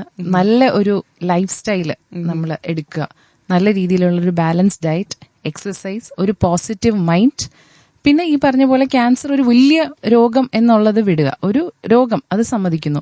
അത് വന്നാൽ അത് ആക്സെപ്റ്റ് ചെയ്യുക, പോസിറ്റീവായിട്ട് എടുക്കുക, എത്രയും നേരത്തെ കണ്ടുപിടിച്ചിട്ട് അതിന്റെ ട്രീറ്റ്മെന്റ് ഇനിഷ്യേറ്റ് ചെയ്യുക. അതിപ്പോൾ നിങ്ങൾക്കായാലും നിങ്ങളുടെ ഫ്രണ്ട്സിനായാലും നല്ല രീതിയിൽ ഒരു സപ്പോർട്ടിംഗ് റോളും കൂടി നിങ്ങൾ ഓരോരുത്തരും ഇത് ചെയ്യുക. നമ്മൾ ഈ ടീമിൽ പറയുന്ന പോലെ ക്ലോസ് ദ കെയർ ഗ്യാപ്പ്. അപ്പം നിങ്ങളുടെ കൂട്ടത്തിൽ ഒരാൾക്കുണ്ടെങ്കിൽ മാക്സിമം ഒരു കൈ കൊടുത്ത് സപ്പോർട്ട് ചെയ്ത് ആ ഗ്യാപ്പ് കുറയ്ക്കാൻ ശ്രമിക്കുക. തീർച്ചയായും നമ്മളുടെ ഈ ഒരു പരിപാടിയിൽ, അതായത് ക്യാൻസർ ദിനത്തോടനുബന്ധിച്ചുള്ള ഒരു ബോധവൽക്കരണ പരിപാടിയാണ് ഇപ്പോൾ നമ്മളിപ്പോൾ കേട്ടുകൊണ്ടിരുന്നത്. തീർച്ചയായിട്ടും പരിചരണത്തിന് എല്ലാവരും അർഹരാണെന്ന് എന്ന് തന്നെയാണ് ഡോക്ടർ ഇപ്പോൾ പറഞ്ഞത്. അപ്പോൾ ഇത്രയും നേരം നമ്മോടൊപ്പം ഉണ്ടായിരുന്നത് കൊല്ലം വിക്ടോറിയ ഹോസ്പിറ്റലിലെ RMO ഡോക്ടർ ശരണ്യ ബാബു ആറാണ്. ഡോക്ടറിന്റെ വിലയേറിയ നിർദ്ദേശങ്ങൾക്കും അഭിപ്രായങ്ങൾക്കും റേഡിയോ ബെൻസികന്റെ പേരിൽ നന്ദി പറയുകയാണ്. നന്ദി ഡോക്ടർ. Thank you.